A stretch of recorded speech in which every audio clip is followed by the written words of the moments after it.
ദൈവനാമം വീണ്ടും വാഴ്ത്തപ്പെടുമാറാകട്ടെ. നമുക്ക് കർത്താവിൻ്റെ സന്നിധിയിൽ ഈ ഒരു പ്ലാറ്റ്ഫോമിലൂടെ ഒരുമിച്ച് കൂടാനും കർത്താവിനെ മഹത്വപ്പെടുത്താനും ദൈവത്തെ സ്തുതിപ്പാനും കർത്താവിൻ്റെ മാറ്റമില്ലാത്ത തിരുവെഴുത്ത് ധ്യാനിപ്പാനുമായി ദൈവം ഒരുക്കുന്ന നല്ല അവസരങ്ങൾക്കായി ദൈവത്തിന് സ്തോത്രം ചെയ്യുന്നു.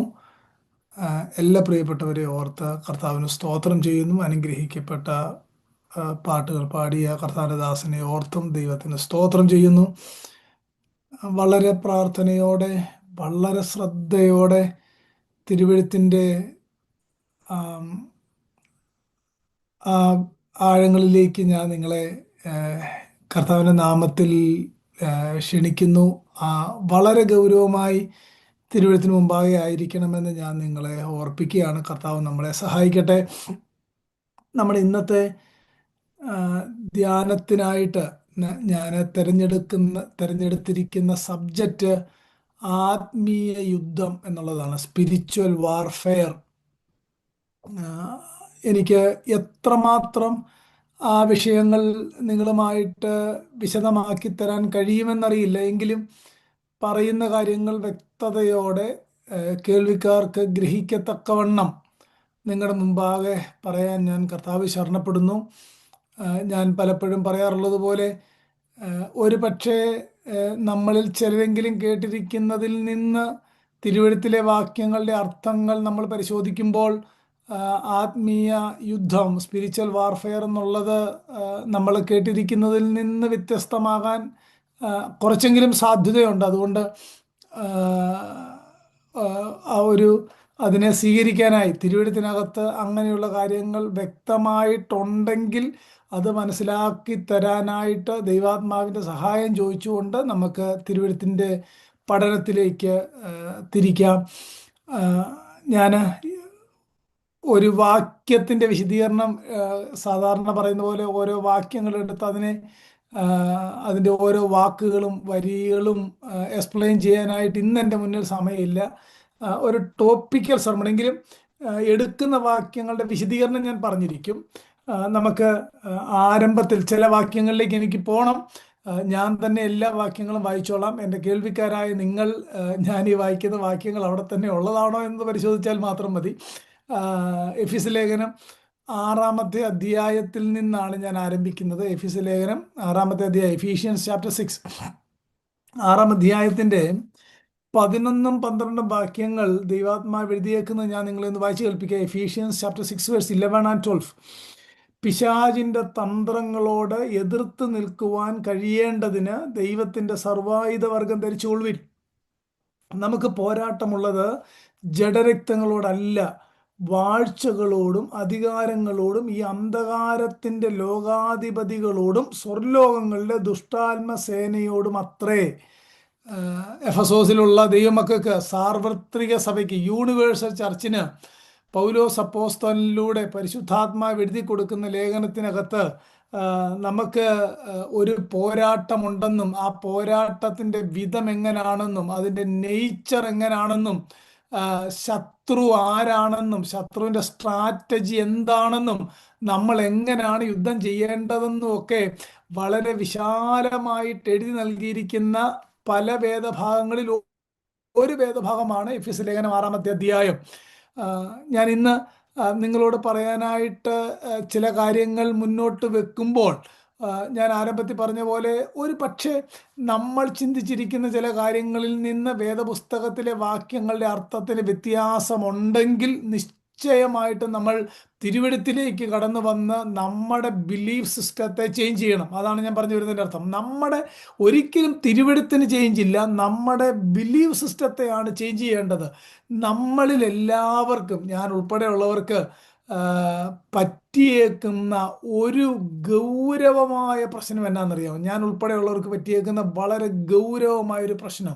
ആ പ്രശ്നം എന്നുള്ളത് നമ്മുടെ വിശ്വാസത്തിന് ആധാരം പലപ്പോഴും ദൈവവചനമല്ല, നമുക്കുണ്ടായേക്കുന്ന അനുഭവങ്ങളാണെന്നുള്ളതാണ്. ഞാൻ ഒന്നുകൂടെ പറയാം. നമ്മുടെ വിശ്വാസത്തിൻ്റെ അടിസ്ഥാനം, എന്നെ ശ്രദ്ധിച്ച് കേൾക്കണം, ഓരോ പദങ്ങളും ഞാൻ പറയുന്നത് ശരിയാണെങ്കിൽ മാത്രം നിങ്ങൾ വിലയിരുത്തിയാൽ മതി.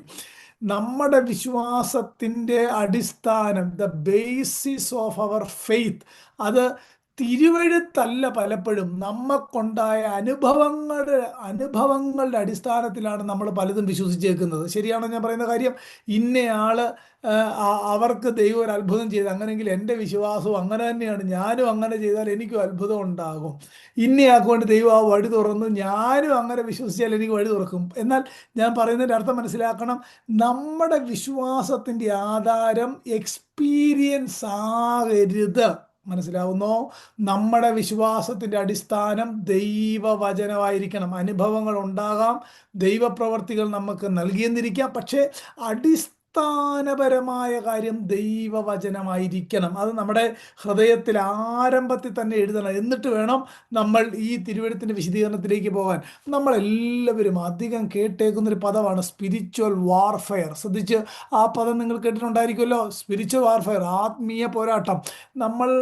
നമ്മുടെ ഇടയിലൊക്കെ, പ്രത്യേകിച്ച് ഈ രാജ്യങ്ങളിലെ പല സ്ഥലങ്ങളിലും ഈ സ്പിരിച്വൽ വാർഫെയർ ബൂട്ട് ക്യാമ്പൊക്കെ നടക്കാറുണ്ട്. ഒരു പ്രത്യേക സ്ഥലങ്ങളിലേക്ക് അങ്ങനെയുള്ള ആളുകളെ ഒരുമിച്ച് വരുത്തി അവരെ കൊണ്ട്, അല്ലെങ്കിൽ അവരൊരുമിച്ച് സെമിനാറുകൾ നടത്തുകയും എങ്ങനെ നമ്മുടെ പട്ടണങ്ങളിലുള്ള ഈ കോസ്മിക് ഡാർക്ക്നെസ്സിനെ എങ്ങനെ ഓടിക്കാൻ കഴിയും, അങ്ങനെ പലവിധമായ സ്ട്രാറ്റജീസ് ഒക്കെ നമ്മുടെ ഇടയിൽ വളരെ വളരെ പോപ്പുലർ ആയിട്ടുണ്ട്. ഞാൻ ചില സ്ട്രാറ്റജീസ് ഒക്കെ നിങ്ങളോട് ഓൺ ദ വെയിൽ, ഈ സർമൻ്റെ ഓൺ ദ വെയിൽ പറയാം. എന്നാൽ ഇന്ന് രാവിലെ ഈ തിരുവെഴുത്ത് കേൾക്കുമ്പോൾ ഈ സ്ട്രാറ്റജീസ് ഒക്കെ മാൻമെയ്ഡ് സ്ട്രാറ്റജീസ് ആണോ, അതോ ഇതൊക്കെ തിരുവെഴുത്തിനകത്ത് അടിസ്ഥാനമുള്ളതാണോ എന്നൊരു പരിശോധനയ്ക്ക് നമ്മൾ വിധേയമാകണം. ഈ വളരെ ഗൗരവമായൊരു കാര്യമാണ് ഞാൻ നിങ്ങളോട് പറയാനായിട്ട് പോകുന്നത്. ഈ നമുക്ക് പല സ്ട്രാറ്റജീസ് ഉണ്ട്. ഈ പ്രെയർ വോക്ക് നടത്തുന്നവരുണ്ട്. പ്രെയർ വോക്ക് നടത്തുന്നതിനോടൊന്നും ഞാൻ എതിരല്ല. പക്ഷേ അങ്ങനെ ഒരു സ്ട്രാറ്റജി തിരുവെഴുത്തിനകത്തുണ്ടോ? ചില ആളുകളൊക്കെ ഒലിവ് ഓയിൽ കൊണ്ട് തളിക്കാറുണ്ട്. നിങ്ങൾ, നമ്മുടെ ഇടയിൽ അത്രയില്ല, ഒലിവ് ഓയിൽ കൊണ്ട് തളിക്കാറുണ്ട്. അങ്ങനെ ഒരു സ്ട്രാറ്റജി തിരുവെഴുത്തിനകത്തുണ്ടോ? ഇനിയും വാർഫെയർ ടങ്സ് എന്നൊക്കെ പറയും. അത്രയൊന്നും നമ്മുടെ ആളുകൾ ചിന്തിച്ചിട്ടില്ല. അങ്ങനെയുള്ള കാര്യങ്ങളൊക്കെ ചെയ്ത് ഈ പട്ടണങ്ങളിലെ പിശാചിനെ ഓടിക്കാനായി ഒത്തിരി മാൻമെയ്ഡ് സ്ട്രാറ്റജീസ് ഒക്കെ നമ്മുടെ ഇടയിലുണ്ട്. പക്ഷേ ഞാൻ എൻ്റെ വചന ശുശ്രൂഷയുടെ ആ വിശദീകരണത്തിലേക്ക് പോകുന്നതിന് മുമ്പ് ഈ അമേരിക്കയിലെ പല സ്റ്റേറ്റിലും ലോകത്തിൻ്റെ പല സ്ഥലങ്ങളിലുള്ള നിങ്ങളോട് ഞാൻ ചോദിക്കട്ടെ, നമ്മൾ ഇത്രയും കാര്യങ്ങൾ ചെയ്തിട്ട് ഈ പിശാച് സിയാറ്റിൽ നിന്നോ ബാൾട്ടിമോറിൽ നിന്നോ ഹ്യൂസ്റ്റണിൽ നിന്നോ വല്ലതും പോയതായിട്ട് വല്ലതും നിങ്ങൾക്ക് അറിയാവോ? ഞങ്ങളുടെ നാട്ടിൽ നിന്ന് ഇതുവരെയും പോയിട്ടില്ല. ഞാൻ ഈ പറയുന്നതിൻ്റെ അർത്ഥം, അങ്ങനെയെങ്കിൽ എവിടെയോ അപകടമുണ്ട്, എവിടെയോ നമ്മൾ മനസ്സിലാക്കാതെ പോയ കാര്യമുണ്ട്. നമ്മൾ തിരുവെഴുത്തിനെ മാത്രം അധികരിച്ച്, ഞാൻ എപ്പോഴും പറയുന്ന പോലെ ദൈവശ്വാസീയമായ ഗോഡ് ബ്രീത്ത് ഔട്ട് സ്ക്രിപ്ചർ തിരുവെഴുത്ത് മാത്രമാണ്. വേറെ ഒരു പുസ്തകങ്ങളും ദൈവശ്വാസീയമല്ല. പ്രസംഗം ദൈവശ്വാസീയമല്ല, പാട്ടുകൾ ദൈവശാസ്ത്രീയമല്ല. എൻ്റെ പ്രസംഗം എപ്പോഴും എഡിറ്റ് ചെയ്യേണ്ടതല്ല, പല തെറ്റുകൾ അതിനകത്തുണ്ടാകാം. പക്ഷെ എഴുതപ്പെട്ട തിരുവെഴുത്ത് ദൈവശ്വാസീയമാണ്. അതുകൊണ്ട് തിരുവെഴുത്തിനകത്ത് എന്ത് പറയുന്നോ അങ്ങനെ തന്നെ ഉള്ള ക്രിസ്തീയ ജീവിതവും അങ്ങനെ തന്നെയുള്ള ആത്മീയ പോരാട്ടവും നമുക്ക് ഉണ്ടാകണം. എന്നാൽ മാത്രമേ വിജയമുണ്ടാകത്തുള്ളൂ, എന്നാൽ മാത്രമേ ദൈവപ്രസാദം ഉണ്ടാകത്തുള്ളൂ. ഒരിക്കൽ ഞാൻ ചില ഓതേഴ്സിൻ്റെ പേര് നമുക്ക് ഫെമിലിയർ അല്ലാത്ത ഒന്ന് രണ്ട്, പീറ്റർ വാഗ്നർ എന്ന് പറയുന്ന ഒരു ഓതർ ഒരിക്കൽ ഈ ഈ ലോസ് ആഞ്ചലസിലുള്ളതാണ്. അദ്ദേഹം ഈ ആത്മീയ പോരാട്ടത്തെ പറ്റിയൊക്കെയുള്ള പുസ്തകങ്ങളൊക്കെ എഴുതിയിട്ടുണ്ട്. അദ്ദേഹം ഒത്തിരി പുസ്തകങ്ങളെ പ്രൊമോട്ട് ചെയ്തിട്ടുണ്ട്. ഈ മനുഷ്യൻ ഒരിക്കൽ പറഞ്ഞതാണ്, ഒരു പുസ്തകത്തിൻ്റെ സെമിനാർ അല്ലെങ്കിൽ ഈ സ്പിരിച്വൽ വാർഫെയർ ബൂട്ട് ക്യാമ്പ് നടത്തിയപ്പോൾ അദ്ദേഹം പറഞ്ഞു, ഒരാളുടെ പുസ്തകം, ആ പുസ്തകത്തിൻ്റെ പേര് ദിസ് പ്രസന്റ് ഡാർക്ക്നെസ് എന്നൊരു പുസ്തകം എടുത്ത് കാണിച്ചിട്ട് പറഞ്ഞു, ഈ പുസ്തകം ഫിക്ഷണൽ സ്റ്റോറിയാണ്, പക്ഷേ ഈ പുസ്തകം വായിച്ച് അതിലെ പിശാചിനോട് പോരാടേണ്ട തന്ത്രങ്ങളെ ഒരുവൻ മനസ്സിലാക്കിയില്ലെങ്കിൽ Satan will eat you for breakfast. അങ്ങനെ അദ്ദേഹം ആളുകളെ പറഞ്ഞ് പേടിപ്പിച്ചതായിട്ട് ഞാനൊരു പുസ്തകത്തിനകത്ത് വായിച്ചിട്ടുണ്ട്. ഈ പീറ്റർ വാഗ്നർ പറഞ്ഞ പോലെ ആ പുസ്തകം വായിച്ച് അതിൻ്റെ സ്ട്രാറ്റജി നമ്മൾ ഉപയോഗിച്ചില്ലെങ്കിൽ പിശാച് നമ്മളെ പ്രഭാത ഭക്ഷണമായിട്ട് കഴിക്കുവോ എന്ന് നമുക്ക് തിരുവെഴുത്തിനകത്തോടെ ഒന്ന് പരിശോധിക്കാം. എന്താണ് തിരുവെഴുത്ത് പറയുന്ന സ്ട്രാറ്റജി എന്നുള്ളത്? പ്രിയപ്പെട്ടവരെ, ഇനി മറ്റൊരു കാര്യം, നമുക്ക് രഹസ്യമായിട്ട് എന്തെങ്കിലും സീക്രട്ട് സ്ട്രാറ്റജി ഉണ്ടോ പിശാചിനെ ഓടിക്കാനായിട്ട്? എന്തെങ്കിലും മിസ്റ്റിക്കലായിട്ടുള്ള ആ നിലയിലുള്ള എന്തെങ്കിലും സ്ട്രാറ്റജി തിരുവെഴുത്തിനകത്ത് നമ്മളോട് പറയുന്നുണ്ടോ? നമുക്കൊരു പരിശോധന നടത്തി മുന്നോട്ട് പോകാം. ഏറ്റവും ഈ 6-ാം അധ്യായം, എഫെസ്യ ലേഖനം 6-ാം അധ്യായം വളരെ സഫിഷ്യൻ്റ് ആയിട്ട് ഒരുവനെ പിശാച് ബ്രേക്ക്ഫാസ്റ്റ് ആക്കാതിരിക്കാൻ എന്നാ ചെയ്യണമെന്ന് 6-ാം അധ്യായത്തിനകത്തുണ്ട്. വേറെ എങ്ങോട്ടേക്കും നമ്മൾ പോകേണ്ട കാര്യമില്ല. ഒരു വളരെ പ്രധാനപ്പെട്ടൊരു കാര്യം, നമ്മുടെ കർത്താവ് സകലത്തിനും മതിയായവനാണ്. ആ കാര്യം ഒരിക്കലും മറന്നു പോകരുത്. Christ is sufficient. നമ്മൾ ആ സഫിഷ്യൻസി ഉള്ള കർത്താവിൽ ജീവിക്കുന്നവരാണ് എന്ന് ദൈവസഭ ആരംഭത്തിൽ തന്നെ മനസ്സിലാക്കണം. മറ്റൊരു പ്രധാനപ്പെട്ട കാര്യമെന്നുള്ളത്, നമ്മൾ യുദ്ധത്തിനായിട്ട് ഇവിടെ ഇരിക്കുന്ന രക്ഷിക്കപ്പെട്ട നമുക്കെല്ലാവർക്കും ഈ ലോകാധിപതികളോട് പോരാട്ടം ഉണ്ട്. അത് എന്ന് വരെയുണ്ട്? നമ്മുടെ നാഥൻ്റെ വരവ് വരെ ഈ ഭൂമിയിൽ ദൈവസഭയായിരിക്കുമ്പോൾ നമുക്കൊരു ഒപ്പോണൻ്റ് ഉണ്ട്. അവനോട് നമുക്ക് പോരാട്ടമുണ്ട്. നമ്മൾ ഉണർന്നിരിക്കണം, വിജിലൻ്റ് ആയിരിക്കണം, നിർമ്മതരായിരിക്കണം. ഇതെല്ലാം തിരുവെഴുത്ത് വളരെ ഗൗരവമായിട്ട് നമ്മളോട് പറയുന്ന കാര്യമാണ്, പ്രിയപ്പെട്ടവരെ. എന്നാൽ ഒരു പ്രധാനപ്പെട്ട കാര്യം എന്നുള്ളത്, നമ്മൾ ആരും ജയിക്കാനായിട്ട് ആരംഭത്തിൽ പോരാടുന്നവരല്ല. ഞാൻ ആ പറയുന്ന പദം ശ്രദ്ധിച്ചു കേട്ടോണം. നമ്മളൊക്കെ ജയത്തിൽ നിന്ന് പോരാടുന്നവരാണ്. എന്ന് പറഞ്ഞാൽ, ഓൾറെഡി ഈ ലോകത്തിൻ്റെ അധിപതിയെ നമ്മുടെ വാഴ്ത്തപ്പെട്ട കർത്താവ് ക്രൂശിൽ തോൽപ്പിച്ച് നമുക്ക് വിരോധവും പ്രതികൂലവുമായിരുന്ന പാപത്തിൻ്റെ കയ്യെഴുത്ത് പ്രതി പുത്രൻ്റെ യാഗമരണത്തിലൂടെ മായിച്ച് നമ്മൾ ഓൾറെഡി ജയാളികളാണ്. അങ്ങനെങ്കിൽ നമ്മൾ ജയത്തിൽ നിന്ന് പോരാടുന്നവരാണ്. മനസ്സിലാക്കണം, നമ്മൾ ജയിച്ചവരാണ്. നമ്മൾ ആ ജയത്തിൽ നിന്നാണ് പോരാടുന്നത്. അതുപോലെ റോമാലേഖനം 8:37 നാമോ നമ്മെ സ്നേഹിച്ചവൻ മുഖാന്തരം ഇതിലൊക്കെ പൂർണ്ണ ജയം പ്രാപിച്ചിരിക്കുന്നു. ഇപ്പോഴുള്ളതിനോ വരുവാനുള്ളതിനോ യാതൊന്നിനും ക്രിസ്തുവിൻ്റെ സ്നേഹത്തിൽ നിന്ന് എന്നെ മാറ്റാനായിട്ട് കഴിയത്തില്ല. അവിടെ 3-4 കാര്യം പ്രത്യേകം ശ്രദ്ധിക്കണം. നാമോ നമ്മെ സ്നേഹിച്ചവൻ മുഖാന്തരം ഇതിലൊക്കെ എന്ന് പറഞ്ഞാൽ ഇപ്പോഴുള്ളതാകട്ടെ വരാനുള്ളതാകട്ടെ, അവിടെ ഒരു ലിസ്റ്റ് തന്നെ റോമാലേഖനം 8-ാം അധ്യായത്തിൻ്റെ ഒടുവിൽ പറഞ്ഞിട്ടുണ്ട്. അതിൻ്റെ കോണ്ടെക്സ്റ്റ് എന്നാണെന്നറിയാമോ?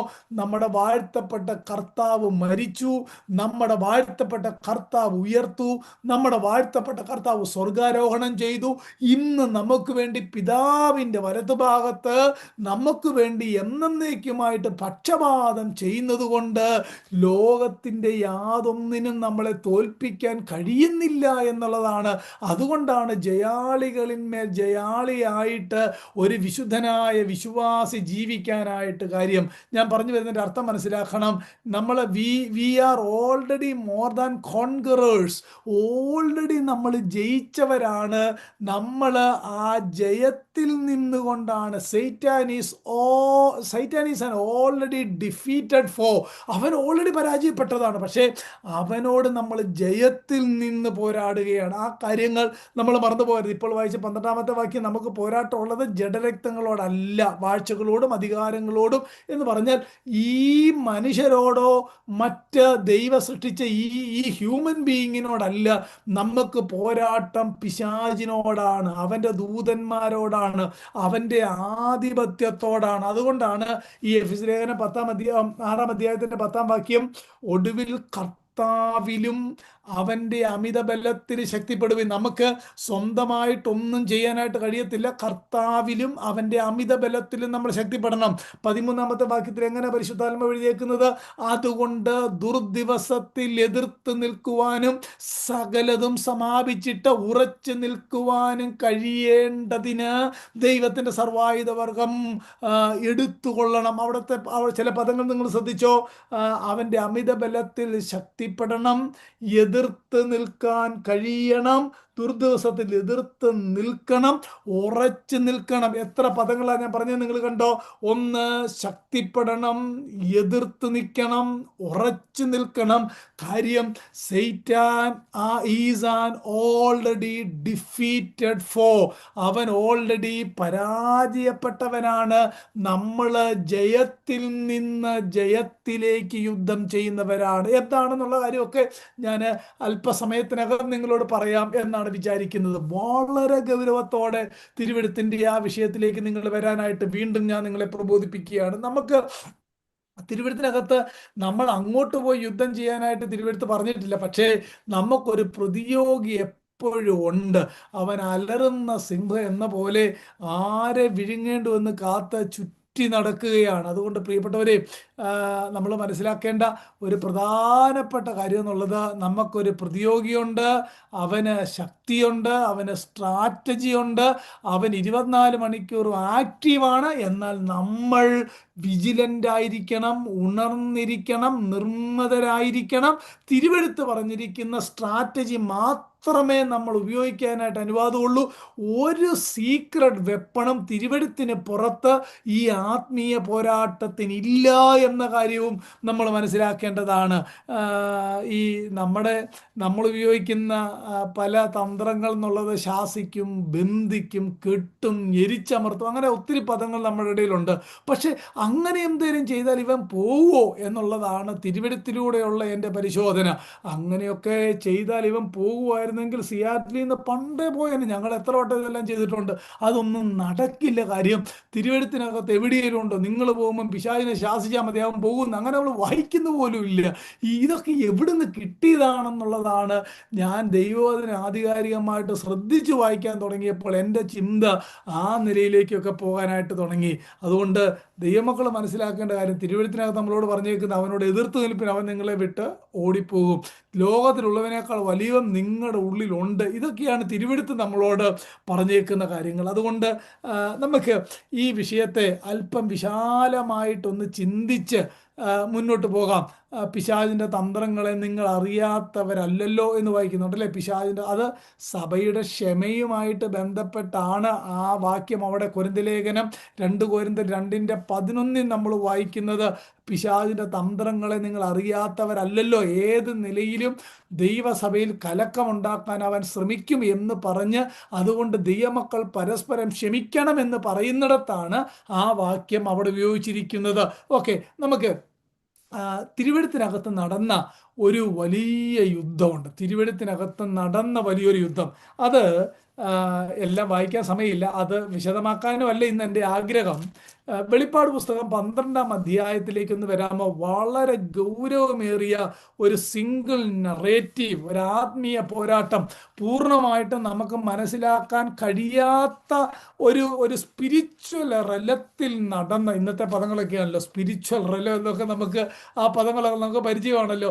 എന്നാൽ തിരുവെഴുത്തിനകത്ത് നമുക്ക് പൂർണ്ണമായിട്ടും ഗ്രഹിക്കാൻ കഴിയാത്ത ഈ ഈ നമ്മുടെ ആ ഹ്യൂമൻ റിലത്തിന് ട്രാൻസെൻഡൻ്റ് ആയ ഒരു സംഭവമാണ് വെളിപ്പാട് പുസ്തകം 12-ാം അധ്യായത്തിനകത്ത് പരിശുദ്ധാത്മാവ് എഴുതി വെച്ചേക്കുന്നത്. അവിടെ ആ മുഴുവൻ വേദഭാഗങ്ങൾ ഞാൻ എടുത്ത് പെട്ടെന്ന് നമ്മൾ അത് തന്നെ ദൂതനെ കാണാം. ആദ്യത്തെ ഗ്രൂപ്പ്. രണ്ടാമത്തെ ഗ്രൂപ്പ് മീഗായേൽ, ഹോളി ഏഞ്ചൽസിനെ കാണാം. അതുപോലെ തന്നെ അവൻ്റെ ദൂതന്മാരെ കാണാം. മൂന്നാമത്തെ ഗ്രൂപ്പ് സ്ത്രീയെ കാണാം. സ്ത്രീയുടെ സന്തതിയായി ജനിച്ച ഒരു പുരുഷ പ്രജയെ കാണാം. ഞാൻ പറഞ്ഞ 3 ഗ്രൂപ്പിനെ മനസ്സിലായോ? Dragon and his angels, holy angels and his team, അദ്ദേഹത്തിൻ്റെ കൂടെയുള്ള ഏഞ്ചൽസ്.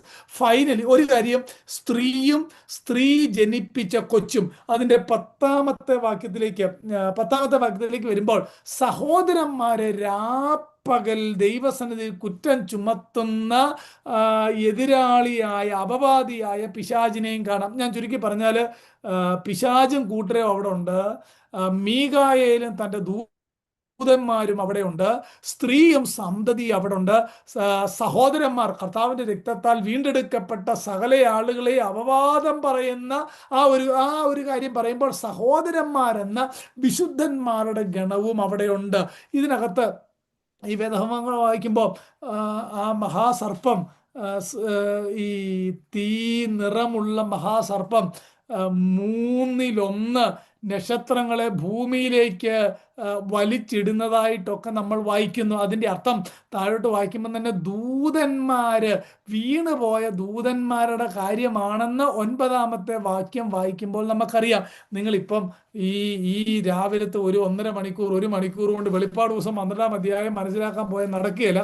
അത് ഞാനിപ്പോൾ തൽക്കാലം ഒന്ന് പറഞ്ഞു വിടുന്നെന്ന് മാത്രമേ ഉള്ളൂ. ഹോളി ഏഞ്ചൽസ് ഉണ്ട് അവിടെ, സ്ത്രീയും സന്തതിയും ഉണ്ട് അവിടെ, മഹാസർപ്പവും അവൻ്റെ ദൂതന്മാരും അവിടെ ഉണ്ട്, ദൈവമക്കളും അവിടെ ഉണ്ട്. ഇത്രയും കാര്യം മനസ്സിലായല്ലോ. ഇവിടെ നമ്മൾ പെട്ടെന്ന് മനസ്സിലാക്കേണ്ട ഒരു കാര്യം, ആ ഡ്രാഗണും ഏഞ്ചൽസ് എന്നുള്ളത് പിശാചും അവൻ്റെ വീണുപോയ ദൂതന്മാരുമാണ്. ഹോളി ഏഞ്ചൽസ് എന്നുള്ളത് മീകായേലും തൻ്റെ കൂടെയുള്ള വിശുദ്ധ ദൂതന്മാരെയാണ് മീകായേലിൻ്റെ കൂടെയുള്ള ദൂതന്മാരെന്ന് വായിക്കുന്നത്. സ്ത്രീ എന്നതുകൊണ്ട് അവിടെ അർത്ഥമാക്കുന്നത് ഇസ്രയേൽ എന്ന രാജ്യത്തെ റെപ്രസെന്റ് ചെയ്യുകയാണ്. റോമൻ കാത്തോലിക് സഭ അത് മറിയാണെന്ന് വ്യാഖ്യാനിക്കാറുണ്ട്. അത് അബ്സല്യൂട്ട്ലി നോൺസെൻസ് ആണ്. ഒരിക്കലും അങ്ങനെ ഒരു അർത്ഥം നമുക്ക് ആ വേദഭാഗത്തു നിന്ന് കിട്ടുന്നില്ല. ആ സ്ത്രീ എന്നുള്ളത് ഇസ്രയേലാണ്. അവിടുത്തെ പുരുഷ പ്രജ, അല്ലെങ്കിൽ ഒരു മകൻ ജനിച്ചു, ഇരുമ്പുകോൽ കൊണ്ട് അവൻ ലോകത്തെ മുഴുവൻ അടക്കി ഭരിക്കേണ്ട മകൻ ജനിച്ചു എന്ന് പറയുന്നത് നമ്മുടെ വാഴ്ത്തപ്പെട്ട കർത്താവിനെ പറ്റിയാണ്. ഇത്രയും കാര്യം നമ്മുടെ മനസ്സിലുണ്ടാകണം. അല്ലെങ്കിൽ മശിഹായെ പറ്റിയാണ്. ഇനിയും ഇത് നിങ്ങൾ എപ്പോഴേലും വായിച്ചാൽ ഇത് മഹോദ്രവത്തിൽ നടക്കുന്ന യുദ്ധമാണ്, അങ്ങനെ പലവിധമായ വ്യാഖ്യാനങ്ങൾ അതിനെപ്പറ്റിയുണ്ട്. ഇപ്പോൾ ഞാൻ ആ കാര്യത്തിലേക്ക് പോകുന്നില്ല. ഞാൻ ഈ 12-ാം അധ്യായം എടുക്കാൻ കാര്യം ഒരു സിംഗിൾ നറേറ്റീവ്, ആത്മീയ പോരാട്ടത്തെ പറ്റിയുള്ളൊരു സിംഗിൾ നറേറ്റീവ് നമുക്കവിടെ കാണാനായിട്ട് കഴിയുന്നുണ്ട്. ഞാൻ അവിടെ ശ്രദ്ധിക്കേണ്ട പ്രധാനപ്പെട്ട കാര്യങ്ങൾ ഈ 9-ാമത്തെ വാക്യത്തിനകത്ത്, ഭൂതലത്തെ മുഴുവൻ തെറ്റിച്ച് കളയുന്ന പിശാചും സാത്താൻ എന്ന മഹാസർപ്പമായ പഴയ ഭാമിനെ ഭൂമിയിലേക്ക് തള്ളിക്കളഞ്ഞു, അവൻ്റെ ദൂതന്മാരെയും അവനോടുകൂടെ തള്ളിക്കളഞ്ഞു. ആ വീണുപോയ ദൂതന്മാരുടെ കാര്യമാണ് 9-ാമത്തെ വാക്യത്തിൽ വായിക്കുന്നത്. ഈ ഹോളി ഏഞ്ചൽ, ദാനിയേലിൻ്റെ പുസ്തകത്തിനകത്തൊക്കെ നമ്മൾ വായിക്കുന്നുണ്ട്, പാഴ്സി പ്രഭു എന്നോട് എതിർത്ത് നിന്നു, ദൈവത്തിൻ്റെ ദൂതന്മാർ അവനോട് യുദ്ധം ചെയ്തു, അവനെ ജയിച്ചു. ഇവിടെ മീകായേൽ യുദ്ധം ചെയ്തു ജയിച്ചു. ഇങ്ങനെ ദൈവത്തിൻ്റെ ആ ശ്രേഷ്ഠ ദൂതന്മാർ ഇടപെട്ട ചില സംഭവങ്ങളൊക്കെ തിരുവെഴുത്തിനകത്തുണ്ട്. പക്ഷേ ഏറ്റവും രസകരമായ കാര്യം എന്നാണെന്നറിയാമോ? ഈ മീകായേൽ പോലും ഈ പിശാചിനെ ശാസിച്ച് പുറത്താക്കാനായിട്ട് ശ്രമിക്കുന്നില്ല. നിങ്ങൾ എവിടെയെങ്കിലും വായിച്ചിട്ടുണ്ടോ അങ്ങനത്തെ ഒരു കാര്യം? അങ്ങനൊരു കാര്യം ഒരിക്കലും ചെയ്തിട്ടില്ല. അത്രയും ശക്തനായ ദൂതന് പോലും ഒരു കാര്യം മനസ്സിലായി, ഇവനെ അങ്ങനെ ശാസിച്ചാലൊന്നും പോകുന്നതല്ല, തിരുവെഴുത്ത് എന്താണ് പറഞ്ഞിരിക്കുന്നതെന്ന് പരിശോധിച്ചാൽ മാത്രമേ അവനിൽ നിന്ന് രക്ഷ നേടാനായിട്ട് കഴിയത്തുള്ളൂ. ഓക്കെ, നമുക്ക് ആ യുദ്ധത്തെ പറ്റി പെട്ടെന്ന് ചില കാര്യങ്ങൾ ചിന്തിക്കാം. ഈ യുദ്ധത്തിനകത്ത് പിശാചിന്റെ ചില സ്ട്രാറ്റജിയാണ് മനസ്സിലാക്കാൻ വേണ്ടിയാണ് ഞാൻ 12-ാമത്തെ അധ്യായം വായിച്ചത്. 1-ാമത്തെ സ്ട്രാറ്റജി എന്നാണെന്നറിയാമോ? ആ സ്ത്രീയുടെ 4-ാമത്തെ വാക്യം നിങ്ങൾ നോക്കിയേ. അതിൽ വായിൽ ആകാശത്തെ നക്ഷത്രങ്ങളിൽ 1/3 വലിച്ചുകൂട്ടി ഭൂമിയിലേക്ക് എറിഞ്ഞു കളഞ്ഞു. പ്രസവിക്കാറായ സ്ത്രീ പ്രസവിച്ച ഉടനെ കുട്ടിയെ തിന്നുകളയുവാൻ മഹാസർപ്പം അവിടെ മുമ്പിൽ നിന്നു. അവൾ സകല ജാതികളെയും ഇരുമ്പുകോൽ കൊണ്ട് മേയ്ക്കുവാനുള്ള ഒരു ആൺകുട്ടിയെ പ്രസവിച്ചു. കുട്ടി ദൈവത്തിൻ്റെ അടുക്കിലേക്കും അവൻ്റെ സിംഹാസനത്തിലേക്കും പെട്ടെന്ന് എടുക്കപ്പെട്ടു. സ്ത്രീ മരുഭൂമിയിലേക്ക് ഓടിപ്പോയി. ഒരു ചെറിയ ആശയം അവിടെ വായിക്കുമ്പോൾ തന്നെ ഗ്രഹിക്കാനായിട്ട് കഴിയും. പിശാചിൻ്റെ ടാർഗറ്റ് എന്നുള്ളത് സ്ത്രീയുടെ സന്തതിയായ ആ പുരുഷപ്രജയെ നശിപ്പിക്കുക എന്നുള്ളതാണ്. അതാണ് ആ വാക്യത്തിൻ്റെ അർത്ഥം. അതായത് മശിഹായെ നശിപ്പിക്കുക എന്ന ഇത്രയും ശക്തനായവനോടാണ് നമ്മൾ പോരാടുന്നതെന്ന കാര്യം മനസ്സിലാക്കരുത്. ദൈവത്തിൻ്റെ ഏകജാതനായ പുത്രനെ നശിപ്പിക്കാൻ വേണ്ടി ഇറങ്ങി തിരിച്ചവനാണ് നമ്മുടെ പ്രതിയോഗി. എങ്ങനെയാണ് യേശുവിനെ നശിപ്പിക്കാനായിട്ട് നോക്കിയത്? പഴയ നിയമങ്ങൾ നമ്മൾ വായിച്ചു നോക്കുമ്പോൾ ഇങ്ങനെ ഒരു സന്തതി പുറത്തു വരാതിരിക്കേണ്ടതിന് പിശാച് എന്തെല്ലാം ചെയ്യാമോ അത് മുഴുവൻ ചെയ്യുന്നതായിട്ട് നമ്മൾ വായിക്കുന്നുണ്ട്. ജോസഫിൻ്റെ കാര്യത്തിൽ നമ്മൾ വായിക്കുന്ന ഒരു കാര്യം, ജോസഫ് സഹോദരന്മാരോട് പറയുന്നതുണ്ട്, നിങ്ങളുടെ സന്തതി ശേഷിച്ചിരിക്കെ ശേഷിക്കേണ്ടതിന് ദൈവം നിങ്ങൾക്ക് മുമ്പായി എന്നെ ഇവിടേക്ക് അയച്ചു. എന്താ അതിൻ്റെ അർത്ഥം? ഒരു സന്തതി ശേഷിച്ചിരിക്കണം. മശിഹായിക്ക് ഈ ഭൂമിയിൽ വരേണ്ടതിന് ദൈവം ഒരു ഗ്രൂപ്പിനെ ശേഷിപ്പിച്ചു. അതിനെയും നശിപ്പിച്ചു കളയാൻ ഈ ലോകത്തിൻ്റെ പ്രഭു, ഈ പഴയ പാമ്പ് എന്തെല്ലാം ചെയ്യാമോ അതെല്ലാം ചെയ്തു. നമ്മുടെ കർത്താവിൻ്റെ ജനനത്തിങ്കൽ ഹെരോദാവെന്ന ആ ദുഷ്ട മനുഷ്യന്റെ ഹൃദയത്തിൽ പിശാചി സന്തതിയെ കൊന്നൊടുക്കാനായിട്ട് ചെയ്തു. എന്തെല്ലാം നിലയിൽ പിശാച് ചെയ്യാമോ അതെല്ലാം ചെയ്തു. ഈ ലോകത്തിൻ്റെ പ്രഭു തേജസ്സിന്റെ കർത്താവിനെ ക്രൂശിന്മേൽ തറച്ചു. പക്ഷേ അതൊന്നും അവൻ ഓർത്തത് അതോടെ തീർന്നു എന്നാണ്. ഞാൻ പറഞ്ഞു വരുന്നതിൻ്റെ അർത്ഥം, പിശാചിന്റെ ഒന്നാമത്തെ ടാർഗറ്റ് ഈ പുരുഷപ്രജയെ നശിപ്പിക്കുക എന്നതായിരുന്നു. അത് നടന്നില്ല.